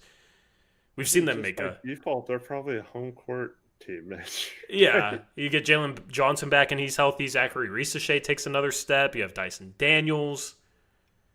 They also have what, the 13th pick? Something like that. Yeah. I mean, it's a pretty decent position. So I like this for them, just assuming that's the route they're trying to go. If they're in the West, I would like this a little bit less. But being in the East with how wide open it is, it changes the calculus. The East is going to be insane next year. The East and the West are going to be insane because the West is going to be a bloodbath and the East is just going to be the wide open. Wide open. Yeah, I saw someone pose the question on like who's going to be a first-time All-Star next year with all these All-Stars out. Jalen Johnson. I that's what I said. I said Jalen Johnson, and then I said one of Anfernee, or not. I did say Anfernee has a chance to, but one of Franz. Yeah. Franz, Bane, or Jalen Suggs, whatever one stays healthy and plays the best, I think has a really good chance. Because they could be a top 2 team in the East. When I went on the radio, I listened to it back, and I was talking about the Magic, and I meant to say, yeah, they could very well be a top 4 team in the East next year. I accidentally said, they could be a top 4 team in the league next year. And I was like, oh, man. It's my first slip up on radio, I guess. No, not the league. I don't think they'll be a top 4 team in the league. I mean, maybe they could be, but no, I think they'll be the Magic are a top 4 team in the East next year. Absolutely. Standing predictions are going to be fun. I'm really looking forward to that. Yeah. What's up, Camden? Good to see you. Anyway, those were the trades that happened today. Is there any rumors that you really want to touch upon real quick that like matter? Kyrie Irving opted out to re-sign for a 3-year, $119 million contract. In our mock offseason, I got him $129 million. So I'm a good agent, Eric. So he's going back. No surprise there. Was there any other rumors that caught your eye today? Boston apparently is trying to move up to get Jonas. I don't know. I didn't even see that. I don't think Jonas makes sense for them now that they have Anthony, Derek White. Well, maybe they want Jonas and trade Anthony and get below the luxury tax line. Maybe that's the plan. Yeah. They also were rumored to be shopping Jaylen Brown. I don't know how they trade Jaylen Brown and get Anthony.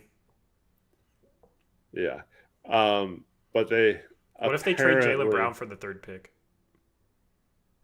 They apparently offered Jaylen Brown for the 2nd pick and other stuff to the Spurs. The Spurs declined. So they really want to draft a guard, and they went after Anthony. Interesting. 2 years late. 2 years late, but. And then.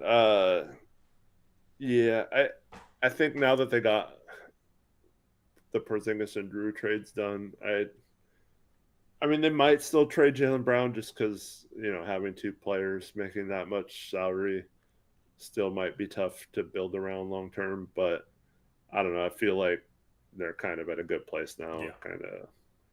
I feel like they did what they wanted to accomplish. I agree. I don't think they'll trade him. Blaze the Nug says, discuss the RJ Barrett rumors. Well, we've already discussed the RJ Barrett rumor the first time it came up. That's a team that could have interest in Jrue. Yeah, but if Jrue doesn't want to come here, why would he? Just because they might be a top 4 team in the East next year. Yeah, maybe. Like, you could. The thing is, in the West, you could say like 10 different teams could be a top 4 team because they're all so good. In the East, you can say like 10 different teams could be a top 4 team in the East because it's all so bad. I mean, maybe they could be a top 4 team, dude. Like get the Cleveland, Orlando, New York. Who's the 4th team? Detroit? Yeah, certainly Detroit's up there. I just mentioned Atlanta. Oh, I don't know, man. Yeah. Like maybe Boston or Indiana is still good enough.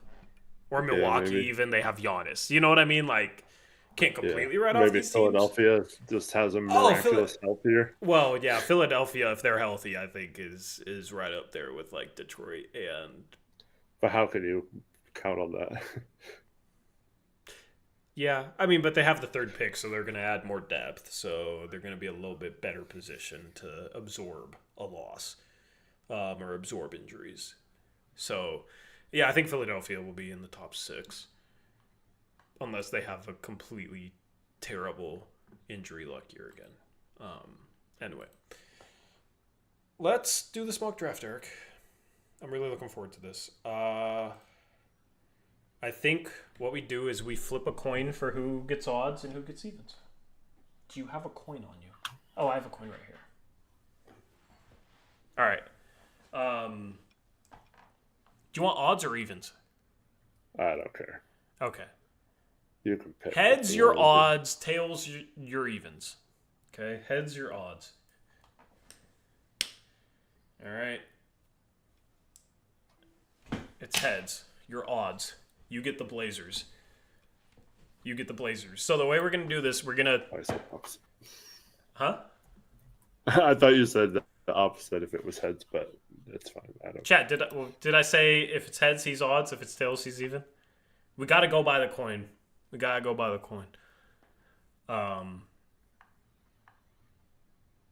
The way we're going to do this is 50-50 between like what we think the team would do and like what we would do. And we're also, if you're on the clock, Eric, or if I'm on the clock, we can pitch a trade.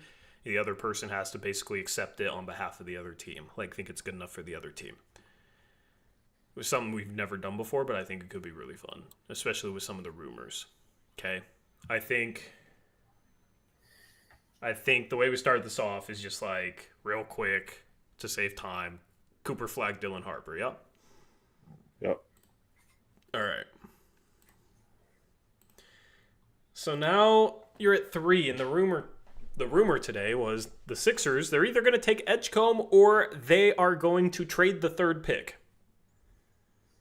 I guess I could have explored trading down with the Spurs, but I just take Harper, and I think that's what they'll do, by the way.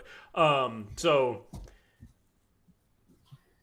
Eric, you got the Sixers at number 3.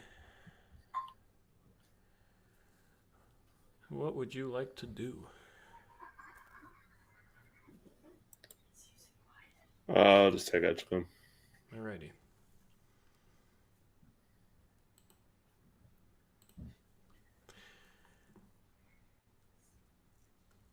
All right. At 4, we have Charlotte. I do not like Ace Bailey for Charlotte.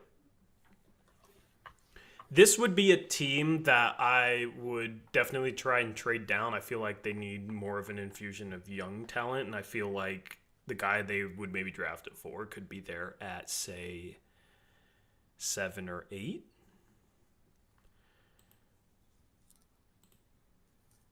I'm going to go to Brooklyn.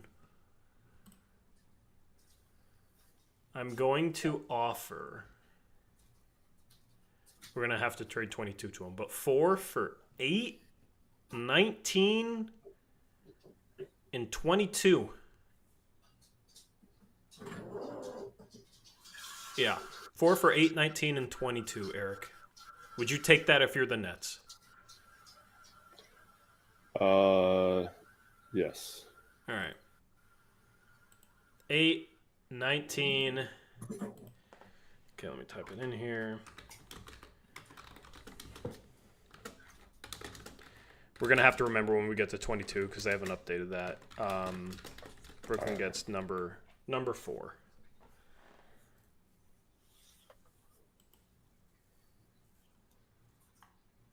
All right. Since you made this trade for Brooklyn, who are you trading up for? And I'll pick for Charlotte at 8. Well, I will because I'm evens, but so like making this trade for Brooklyn, who would you be eyeing for them in this trade up, or who do you think they would be eyeing? Well, I definitely think they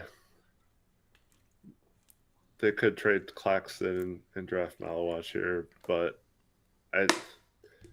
despite his concerns, I think they're looking for star players. He played at Rutgers; it isn't too far away, so I think they'd move up for Ace. Alrighty, there goes Ace. All right, so 5. You're still odds. Ace makes the most sense with that trade up. I'm with that. So 5, you got Utah. I think Utah goes Trey Johnson. Yeah, I think there's some buzz about them potentially trading the pick. I think this is just one of those picks that like they'll never trade and they'll just take somebody at 5. And I think Trey Johnson is going to be the guy. Especially since they've been in the what were they 9 or 10 last year with Cody Williams? Yeah. So they haven't had the greatest luck moving up in the draft. So kind of maybe they're becoming the new Pistons. Yeah. Yeah, maybe. So 6, I have Washington, and I think there's some good talent on the board here, but I like the idea of kind of like a Mobley Allen type dynamic with Sarr and Kaman Malawach. They've been tied to Malawach a bit. I think that defensively could be a game changer, and they like size and they like defense. It fits in kind of with what they're trying to do. You could have Koulibaly, Sarr, Malawach as a front court. That could be super intriguing. So Malawach at 6 for Washington. Now we have the Pelicans, who could not trade up for Ace Bailey. Instead, Brooklyn did. I think the Pelicans take Con here if it breaks this way. Alrighty. Con. Knipple. Alright, so 8, the Hornets trade down. I mean, there's a number of different ways they could go. Do they draft another tall, lanky Frenchman? I think like Con is the guy they'd be hoping for at 8. But I still think you got some talent here. I think with them having 3 first-round picks, they can gamble. Chat, who should I take here?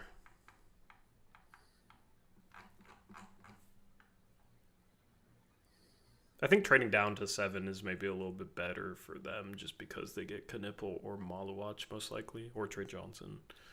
But you made this tough. Yakuchonis with LaMelo Ball. I mean, I know he can play off. I know he can play off of him. I feel like with all the stuff about Mark Williams, I mean, I don't really like Derek Queen for him. I think that's kind of rough. Noah, says Marv. I kind of feel like he's a Hornets type player, a type of guy they like. I think Noah's going to go a little bit higher than maybe some people expect. So that's who I'm going to go for Charlotte at 8. 9, you got Toronto. OKC calls and offers 15 and 24. What do you say? If I'm Toronto here, I'd say no to that. All right.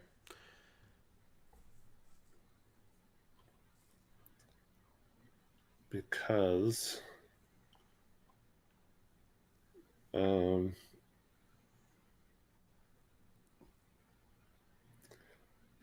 if I'm them, I really like Carter Bryant, and I'm gonna take Carter Bryant.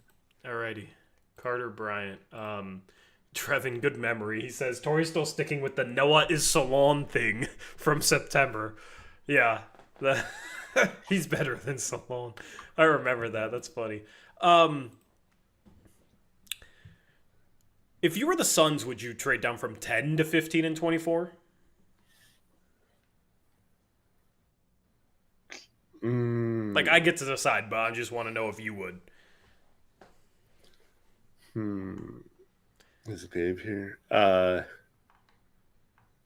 Yes, because I saw who they're linked to, and in this mock draft, I think they could still get him at 15. Who are they linked to? CMB. Oh, yeah. They love defensive forwards that can't shoot, I guess. Yeah. They need as much of an infusion of young talent and depth as possible to start building out that roster, considering they did not get their own picks in the KD trade. I offer OKC 10 and 52 for 15, 24, and 44. Do you accept if you're OKC? Sure. All right.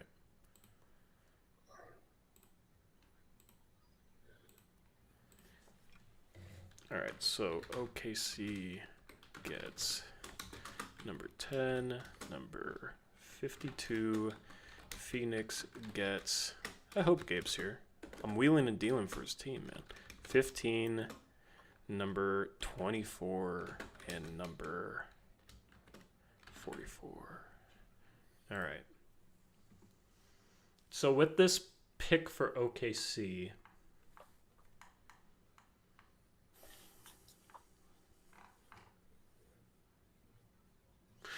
They took Topic. Like, do they just take another point guard? Actually, this player doesn't really kind of, like, fit the type of role players they go after, but I think it fits amazingly with Chet, and with Hartenstein making a lot of money, they might have to move off him long term. So I actually like the Thunder making this trade for Derek Queen, even though he's a little bit different than maybe what they value.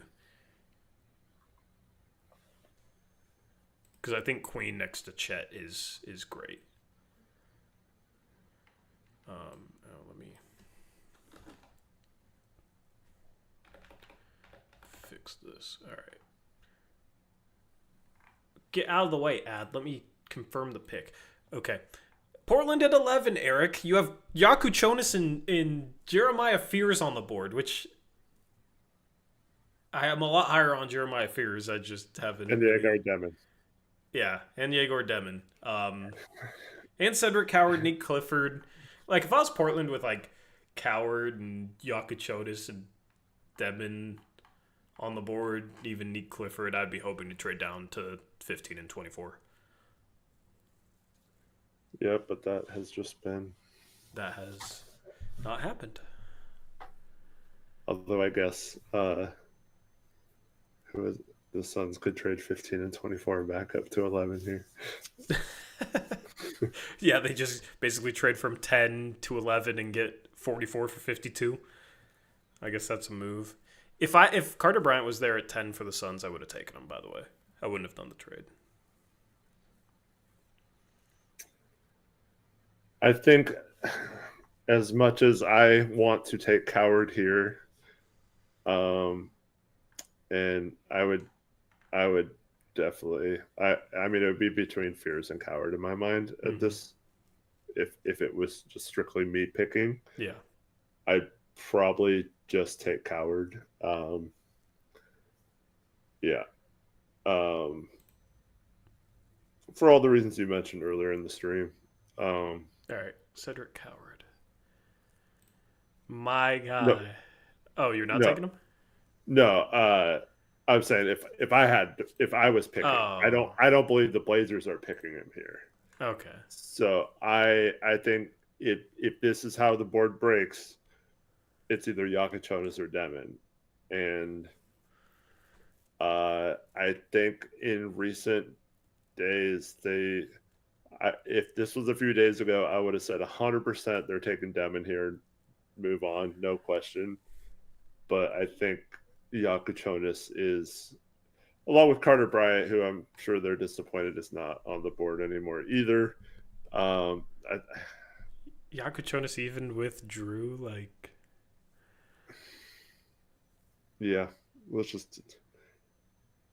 There's no chance you don't think they'd trade this pick? You don't want to try going down that route? With Fears on the board? Like, could there be a team that really wants Fears that the Blazers could get a player from? I mean, the trade I think is most realistic still right now is 11 and Grant or 11 and Thibault and Rob Will for Cam Johnson and one of the picks in the 26 or 27. So I don't want to do that, but yeah. Yeah, I'll leave it up. Yeah, I'll leave it up to you. Because, they don't have 19 anymore. I think if Fears is on the board, they would love to have, Fears and Ace Bailey out of this draft. Yeah.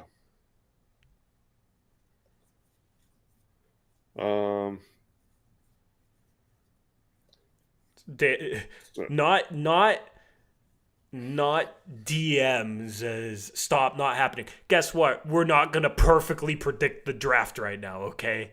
We're not going to get everything right. Not all of this is going to happen. Good job, man. Anyway, go on.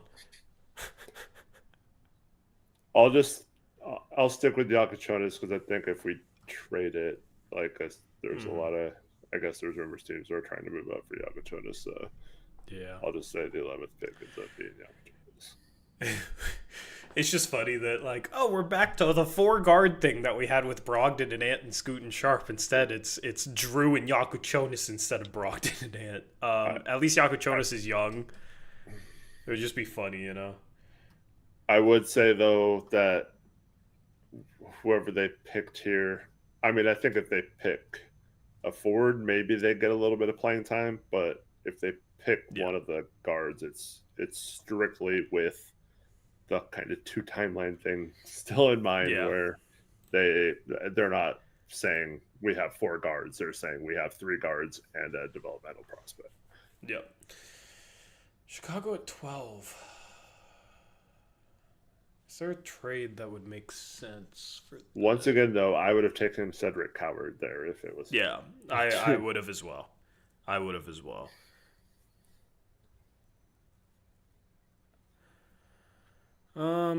don't really know what the Bulls would trade the 12th pick for. It seems like they're finally kind of embracing a rebuild. I think. Did you see they signed their GM to an extension today? Did they? Yeah. Bulls fans are so pissed. It felt a lot like us. Is there a trade down that makes sense for a team to come up and get Fears?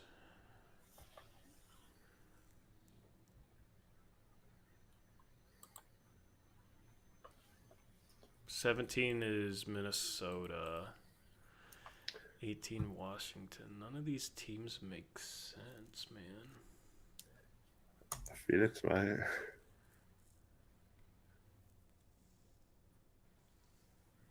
I don't know if they go at 15 and 24. What assets would they get? Because I don't think they'd want to do 15 and 24. Otherwise, they would. Wait, just they have 29?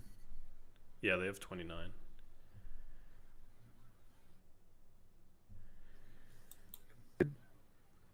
$12 and $45 for 15 and 29. That feels a little rich for Phoenix. Well, you decide on Phoenix. I'm Chicago. All right, that's my offer. $12 and $45 for 15 and 29. I'll say no. All right. No dice. Is there any players I want?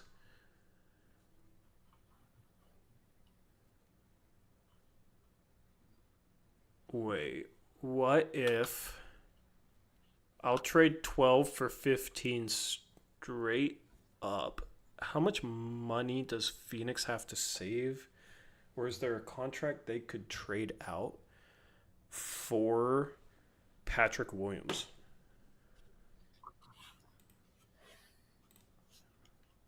Let me go to Spot Track. I need to have Spot Track up. How many years does Dylan Brooks have left on his contract?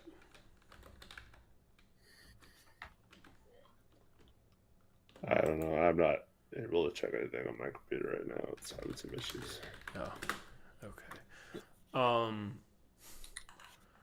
2 years left. He's 21 million right now. Because Patrick Williams making 18 million. I just want to get off that contract for an expiring. It's just really hard for them to match. I'll offer 12 in Patrick Williams for 15 in Dylan Brooks.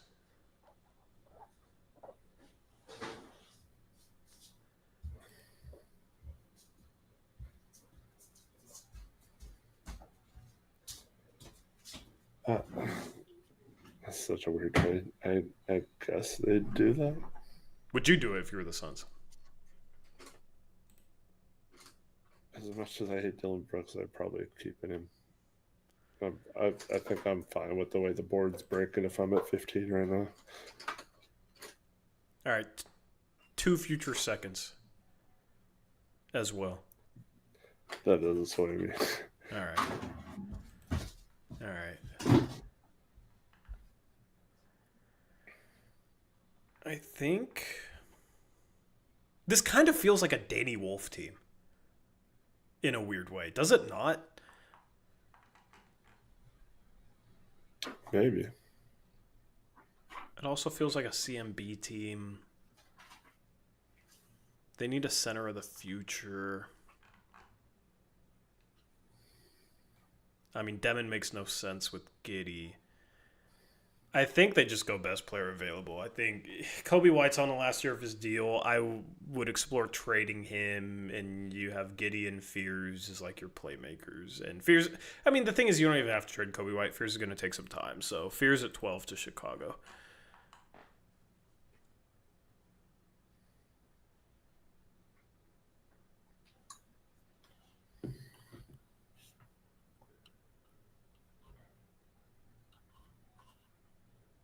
All right, 13, you got Atlanta. Is there any players out there you want to try and trade this pick for so they can win the East next year? No, because I think Nate Clifford is perfect for them. So yeah, taking Nate Clifford. Alrighty. All right, 14, we got San Antonio.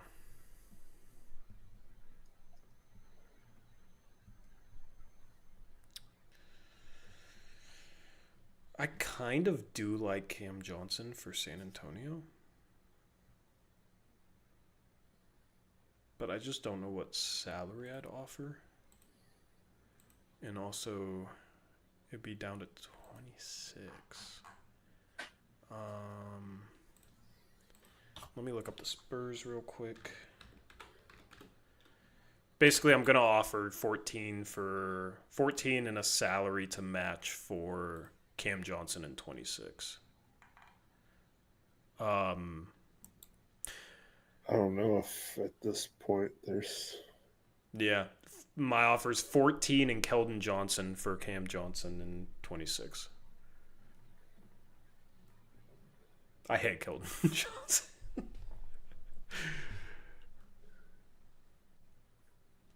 Who did they draft? Dylan Harper. Not the Spurs, the Nets. Oh, at 8? Ace Bailey. No. Oh yeah, Ace Bailey. They traded up. Yeah. Ace Bailey.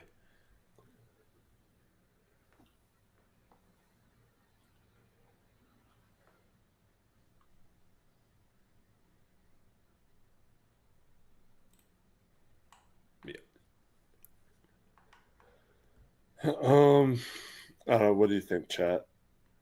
Chat, should the Nets take this? 14 and Keldon Johnson for 26 and Cam Johnson.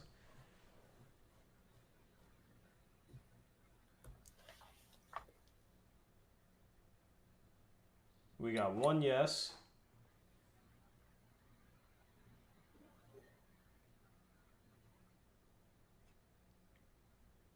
Still waiting on more. Let me turn on live chat, not top chat. All right, we got a yes and a no. They're not really helping you out here. No, yes. What would? Are you leaning either way? Is that just a tough trade to decide on? There's We like making. no. We need to get this going. All right, so say yes or no. Yes, sure. And then he disappears. We love it. We love it. All right, we'll bring him back. That's funny. All right. All right. You say yes? Sure. All right. All right. So we got the Nets. We got Brooklyn gets number 14, Keldon Johnson. ATL gets number 26, Cam Johnson. All right. So I think for Brooklyn, I actually like just taking a swing on Demon here. They don't have a point guard in the future. You can have some size with him and Ace Bailey if you're playing Ace Bailey at the 3. I think that's worth just taking a swing for upside, especially with their second of 4 picks in the draft. So, yeah, that's what we're gonna do. All right, 15 is you, and it is the Phoenix Suns. They still have CMB on the board. They have Coward on the board. Yeah. Yeah, I'm sleeping, Alex. Sleep talking. And sleep reading chat. 16 Memphis, I'll keep the pick.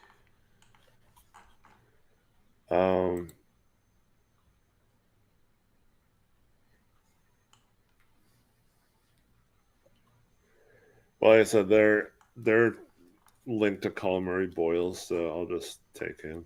All right. And then 16, Memphis is like perfect Cedric Coward landing spot. I think that's one of the best fits in the draft. All right, 17, you got Minnesota. Minnesota here.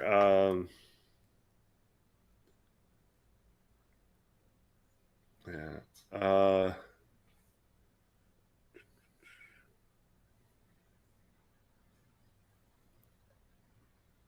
they worried about losing Nas Reed? Yeah. I'll just take Jace Richardson. All right, I like that. Conley replacement, basically. 18 is Washington. So you got a lot of defense. You got CJ McCollum, Bub Carrington backcourt is a thing.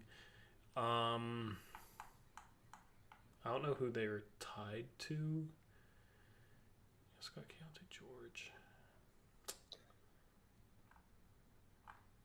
Alex has how Fleming is still on the board. He's actually in most mocks like a late first round pick. Yeah. Which I think is crazy, but yeah. I think Washington here could go for like some shooting with still some size. And just hope like McNeely plays better than he did in college. All right, 19. You have Charlotte. Traded down from 8. Or trade down from 4 to 8. Yeah. So I have 19 and 22. We'll have to trade the 22nd pick. So they drafted a Senge.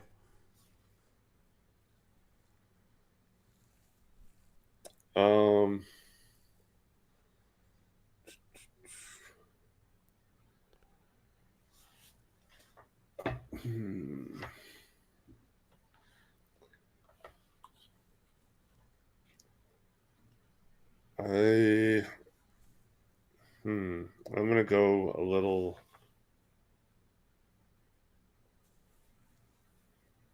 There's two guys I want to kind of go, not necessarily off the board for, but Do it. I'm gonna take Maxine right now here. I like it. Let's go. All right, 20 is Miami.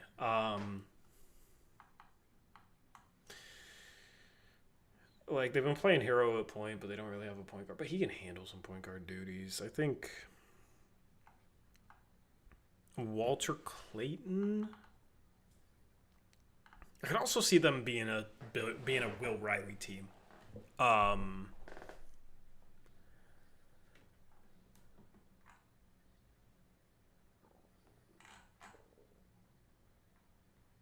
go Will Riley. Feels maybe slightly high, but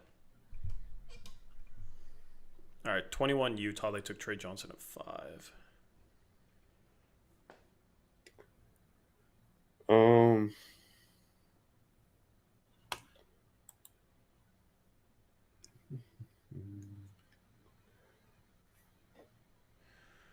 What is chat on? IDK, why so many people are still rooting for Scoot? He's shown his game didn't translate from the. Why are Blazer fans rooting for their 21-year-old point guard? That's a great question, man. That's the best question I've ever heard. Anyway, do you know what you want to do at 21?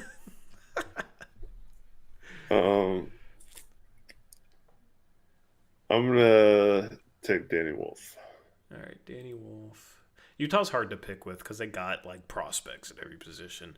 This pick is actually Charlotte's. They took right now. They took a Sengay. I mean, they have Ball and Man in the backcourt. I think Hugo. I think Hugo here. Because it's kind of like wing. They drafted a forward and a big, and they have 5 picks. I think we'll probably trade one of their second rounders. Maybe we'll just do it to Portland for fun, because Portland maybe wants a second. They can get 34 this year instead of last year. All right, Hugo at 22 there for Charlotte. I like Hugo a lot. I think that's good value too. Now you have the Pelicans at 23 who traded the Pacers 2026 first back to them for this pick.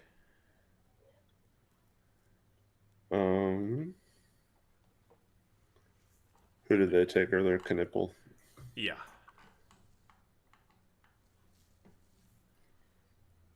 All right, bro. Scoot is not stupid, man. Like, if you're coming in here saying that, like, get out of here with that crap. Stop trying to bait chat into getting mad. You're rage baiting. Anyway. Pelicans. I'm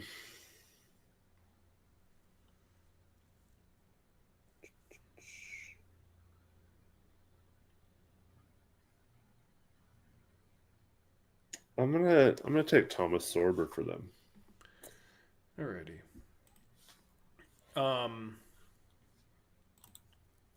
24. I have Phoenix. They took Colmar Boyles. Ooh. I think the obvious pick here is Nolan Traore. And you just hope, you had a lot of hype earlier in the season. You hope he pans out. You get your point guard maybe of the future if he pans out. I love Traore for them at 24. I really like that. I think trading down is worth it if they can get Traore at 24. Why do you think about 25 for Orlando? Although this pick may be kind of obvious. I don't know. I have one guy in mind. Real quick.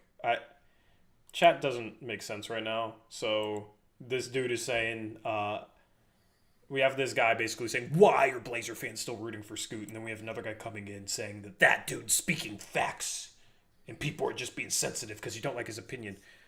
No, his opinion is like, why are Blazer fans still rooting for their player? That's just dumb. That's just dumb. And then he's calling Scoot stupid. Like, that's also just a insulting, terrible take.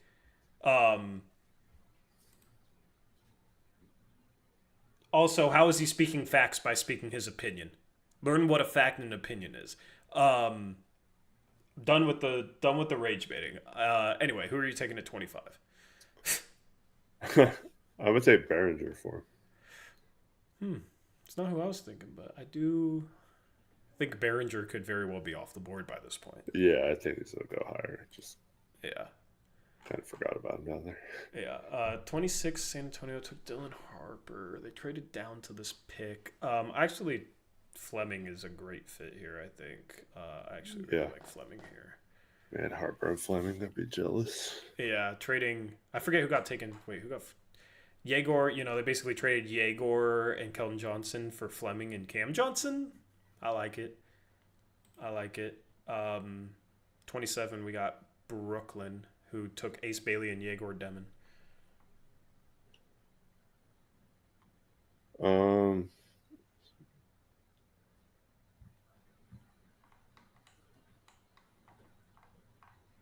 I am gonna take.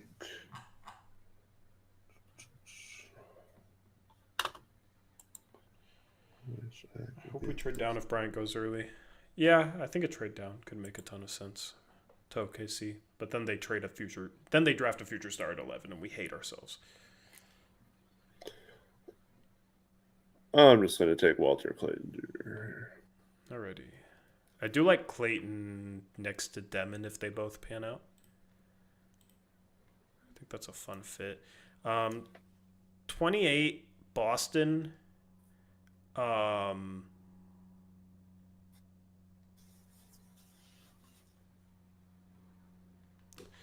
They need a center to replace Porzingis. They really need a center to replace Porzingis. I'm going to go... I'm debating between Newell and Kalkbrenner, but I actually kind of like Kalkbrenner, assuming they're still going to try and be competitive in the next, 3 years, and they want a center. All right, 29 is Phoenix. They took CMB and Nolan Traore.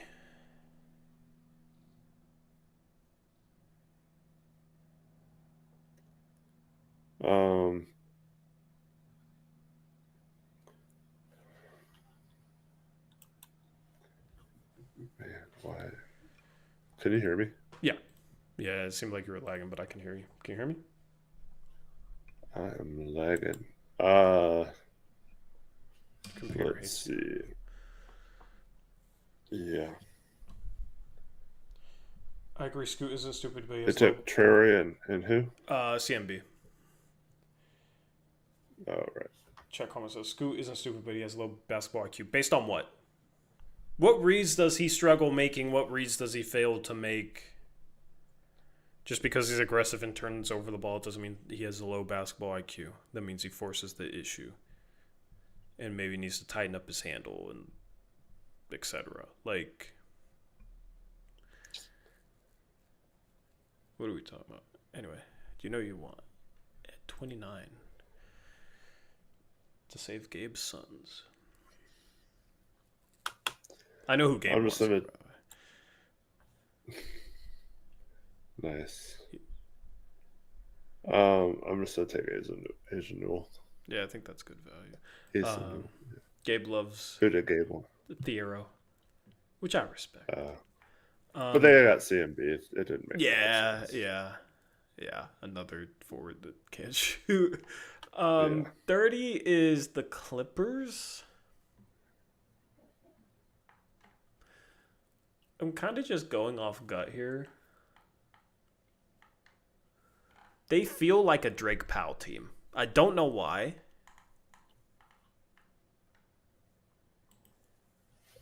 But they feel like a Drake Powell team. Anyway.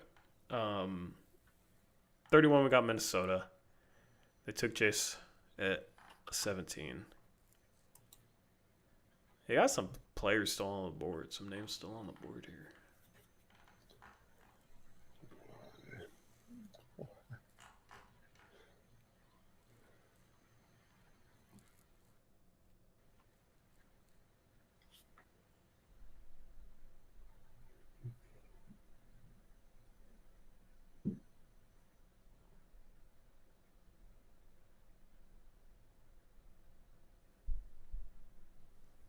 This might be a little high, but I don't care. I'm going to take Jameer Watkins here for them.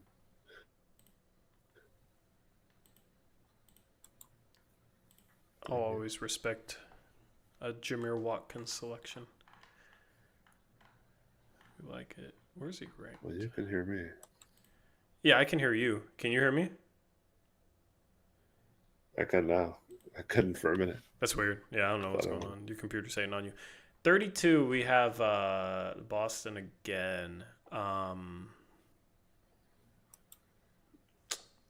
It's between Thiero and well, actually, assuming they maybe trade Sam Hauser to get below the luxury tax, I like Kobe Bryant to replace that role for them. 33, we have Charlotte. Do we? Well, I'll do it with 34.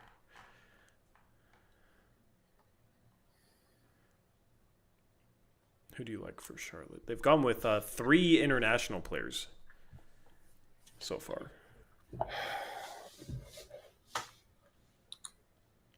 I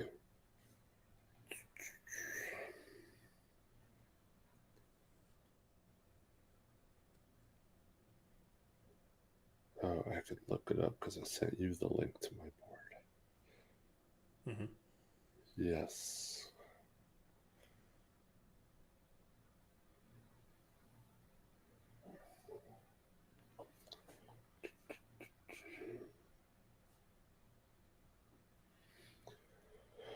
All right.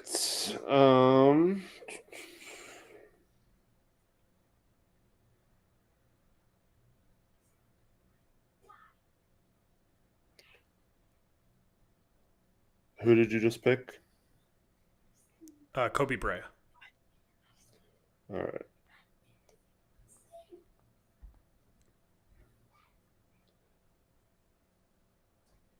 I'm gonna take.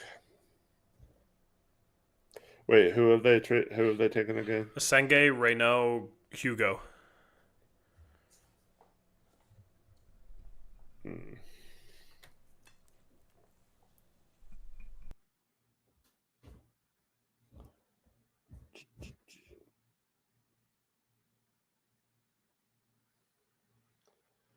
I'm gonna take Noah Penda for them.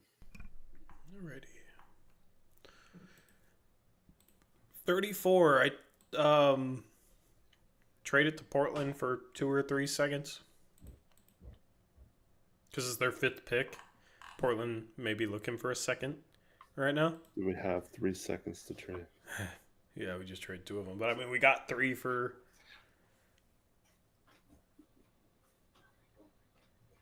Yeah, we have 3 seconds.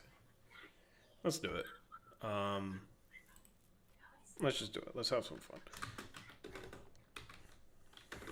If the Blazers trade for a second, who do you think they'd be eyeing?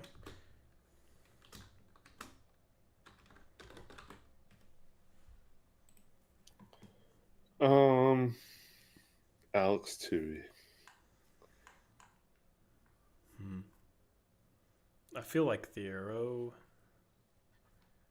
would be a guy here for them.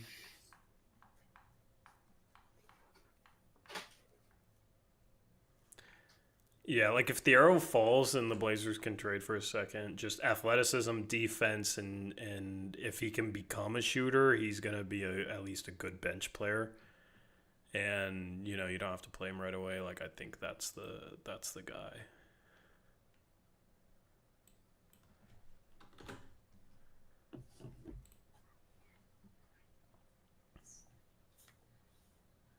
Portland would draft Ben. Portland has Jrue, Scoot, Sharp, and drafted Jaco Jonas at 11 in this mock. So I don't think they'd draft another guard. All right.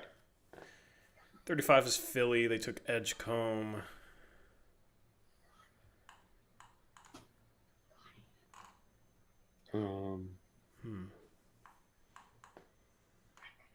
I'm gonna think about my next pick while you think. Maybe they don't need a freaking guard.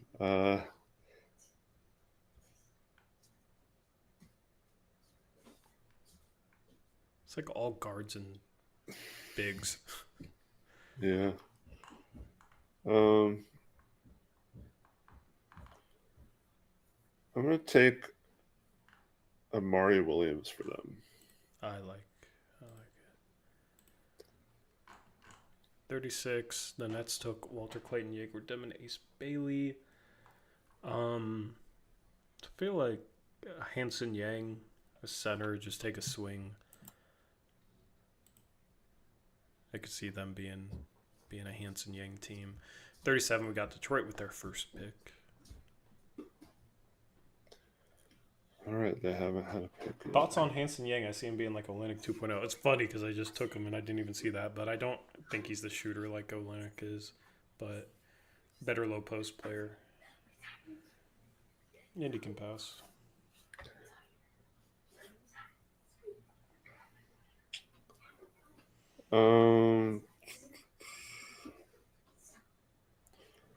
I think this doesn't make a ton of sense with their roster, but I think with who's on the board, I think Cam Jones is a good just value here. So I'll take Cam Jones.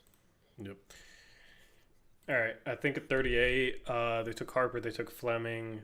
I think they have a lot of guards, but your second round pick, I just think Seraph is the type of guy that they would like. So Seraph 38 for San Antonio. 39 is Toronto. They have Carter Bryant with the 9th pick. They have both their own picks, which is super rare nowadays.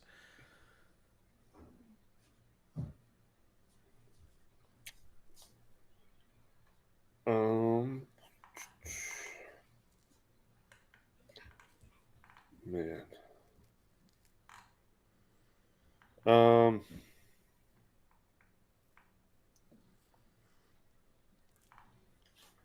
I'll take Yannick Conan Niederhauser for them.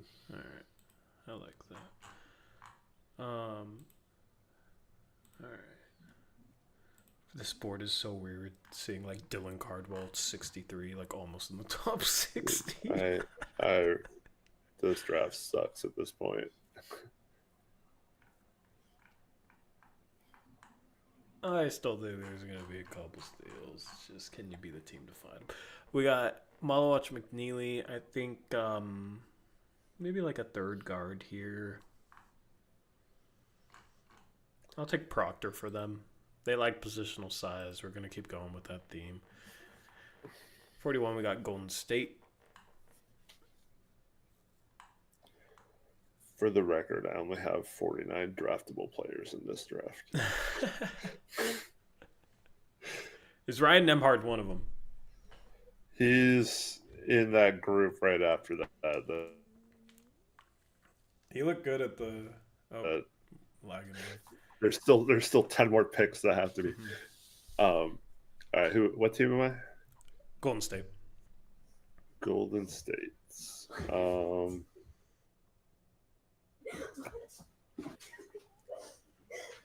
I'm gonna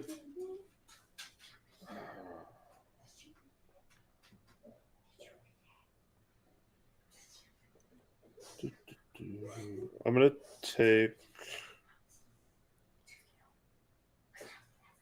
I'm just gonna take Hunter Salas for them. That's interesting. Why? Oh, I'm just thinking about like the way they play in transition, and he's kind of a fun transition player and like defensive piece for them. 42, the Kings. I mean, who knows what the hell they're trying to do right now. I just think they need a solid like 3-and-D wing at this point if they can find it. Maybe that's Micah Peavy. All right, 43, we got Utah. They took Trey Johnson and Danny Wolf. Oh, we forgot to trade the 40th pick, which was Washington. So the Pelicans took Tyrese Proctor. Anyway. That's fine. What team did you say this was? Utah? Utah.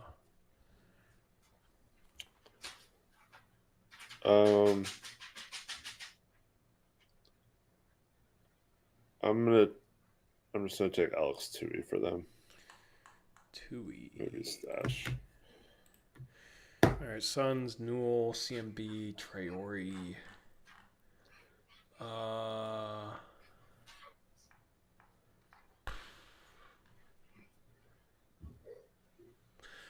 I like Zion James for them here. Draft a wing that can handle a little bit, do some different things. Kind of well-rounded. They kind of need a well-rounded wing. Chicago at 45. They took Fears at 12. I'm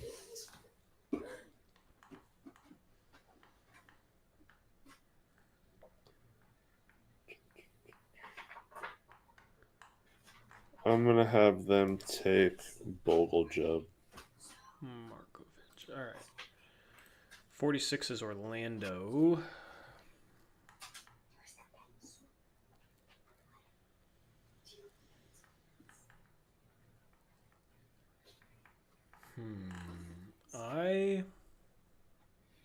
Who the hell is Jonathan Pierre? Who's Cameron Matthews? Weird. I'm going to take... I'm going to take Elijah Martin for him. Okay. 47, we have Milwaukee. Elijah Martin's like a short shooting guard. He can kind of work there, though. Keep him in state. They didn't get Clayton, so give him Martin. Milwaukee, I'm going to have them take Chaz Lanier. All right. 48, Memphis. They took Howard.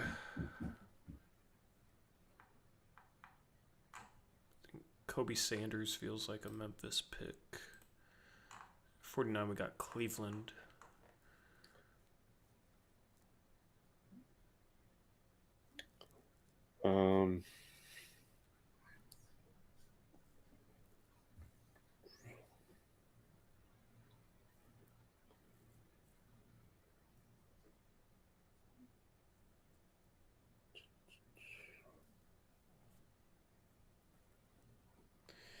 What's the hate on Broom? He's just a tweener that is power forward size and not that athletic and kind of a low post guy.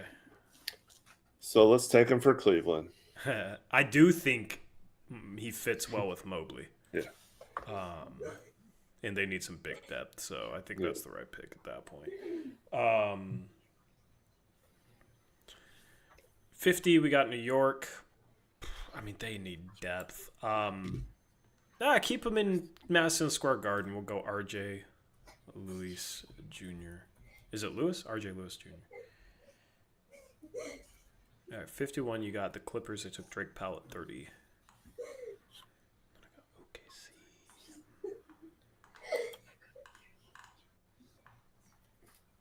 Who'd you say it was? Clippers at 51. Clippers. And they took who?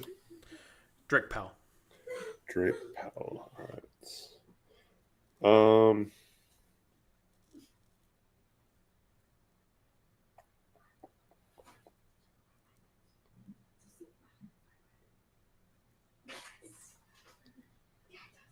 I'm going to have them take Vladislav Golden. Nice. Backup center upgrade over Eubanks.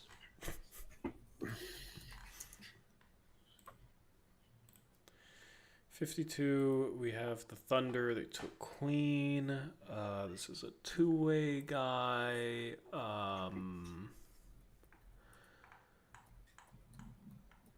Who's the next Aaron Wiggins?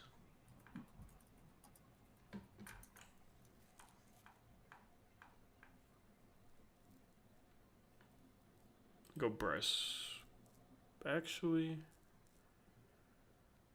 Yeah, Bryce Williams. I was thinking about Barnheiser, but they're kind of similar. All right, 53 is Utah. They took Trey Johnson, Danny Wolf, Alex Tui. I already know what my next pick is. I'm just have to take Rocco Zakarski. All right. 54 is Indiana. They need a point guard next year. I'm going to go Ryan Nembhard. I knew you were going to do that. I mean, it's a fit, and unite the Nembhard brothers. I'll be even more of a Pacers fan. All right, we got Lakers at 55. The Lakers, huh?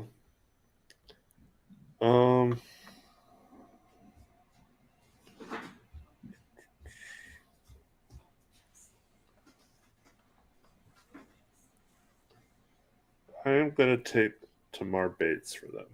Tamar Bates.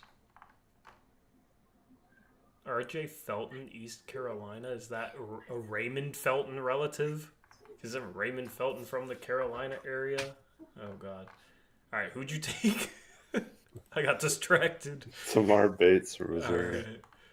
All right.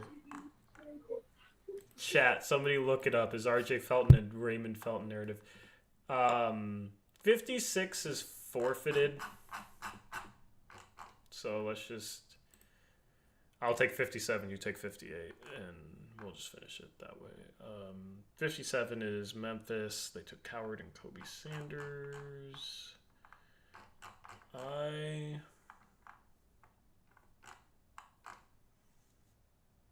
Who's Obina? They did add some players. Yeah, who's Obina Anochili? I have no idea who that is. I'm gonna take Chucky Hepburn. All right, 58's Orlando. They took Behringer and Elijah Martin.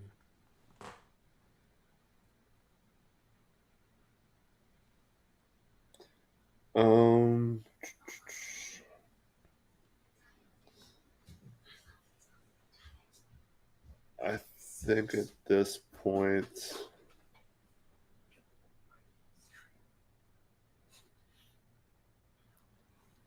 I'll just take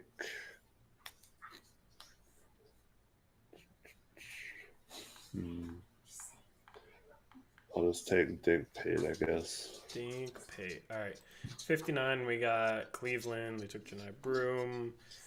Maybe they can get the next Ty Jerome, because he could leave him for agency. I'm going to take Max Shulga for them.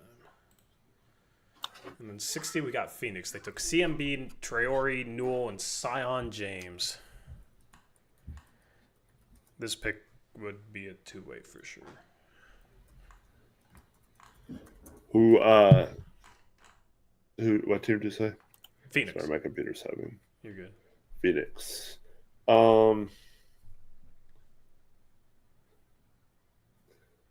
really want to give them Caleb Love. I will say, have you taken Tanji yet? Oh, no. We'll take Tanji. Kind of forgot about Tanji. Yeah, he should definitely get drafted. Alrighty, and that concludes our final full mock draft. I guess we'll probably do a second round one after tomorrow, depending on how things shake out. We're going to be live for the draft, so hopefully you can tune in. We'll go live like 4:30, depending on news and rumors and trades and all that stuff.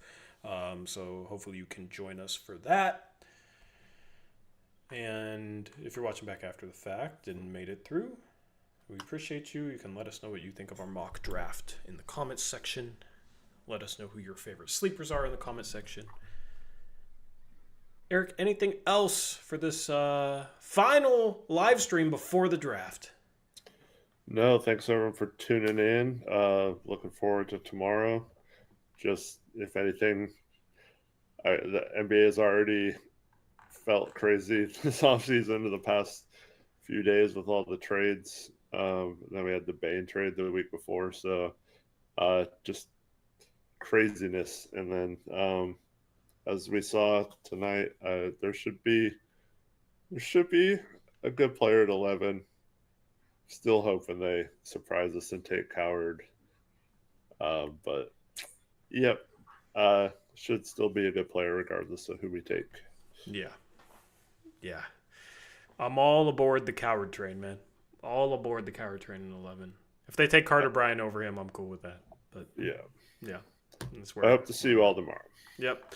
Appreciate you guys hanging out with us. Looking forward to tomorrow. If there's a trade earlier in the day, we'll go live, or I'll go live at least. Are you working? You're working tomorrow? Yeah. Got you. Yeah, I'll probably be up for a while working on the stream. So, going to be not much sleep for us tonight. But we'll be there tomorrow. Hopefully you guys can be as well. We are out of here. Thank you guys for watching Blazers Uprise Live. Until tomorrow, or I guess later today, as always, peace out. Go Blazers!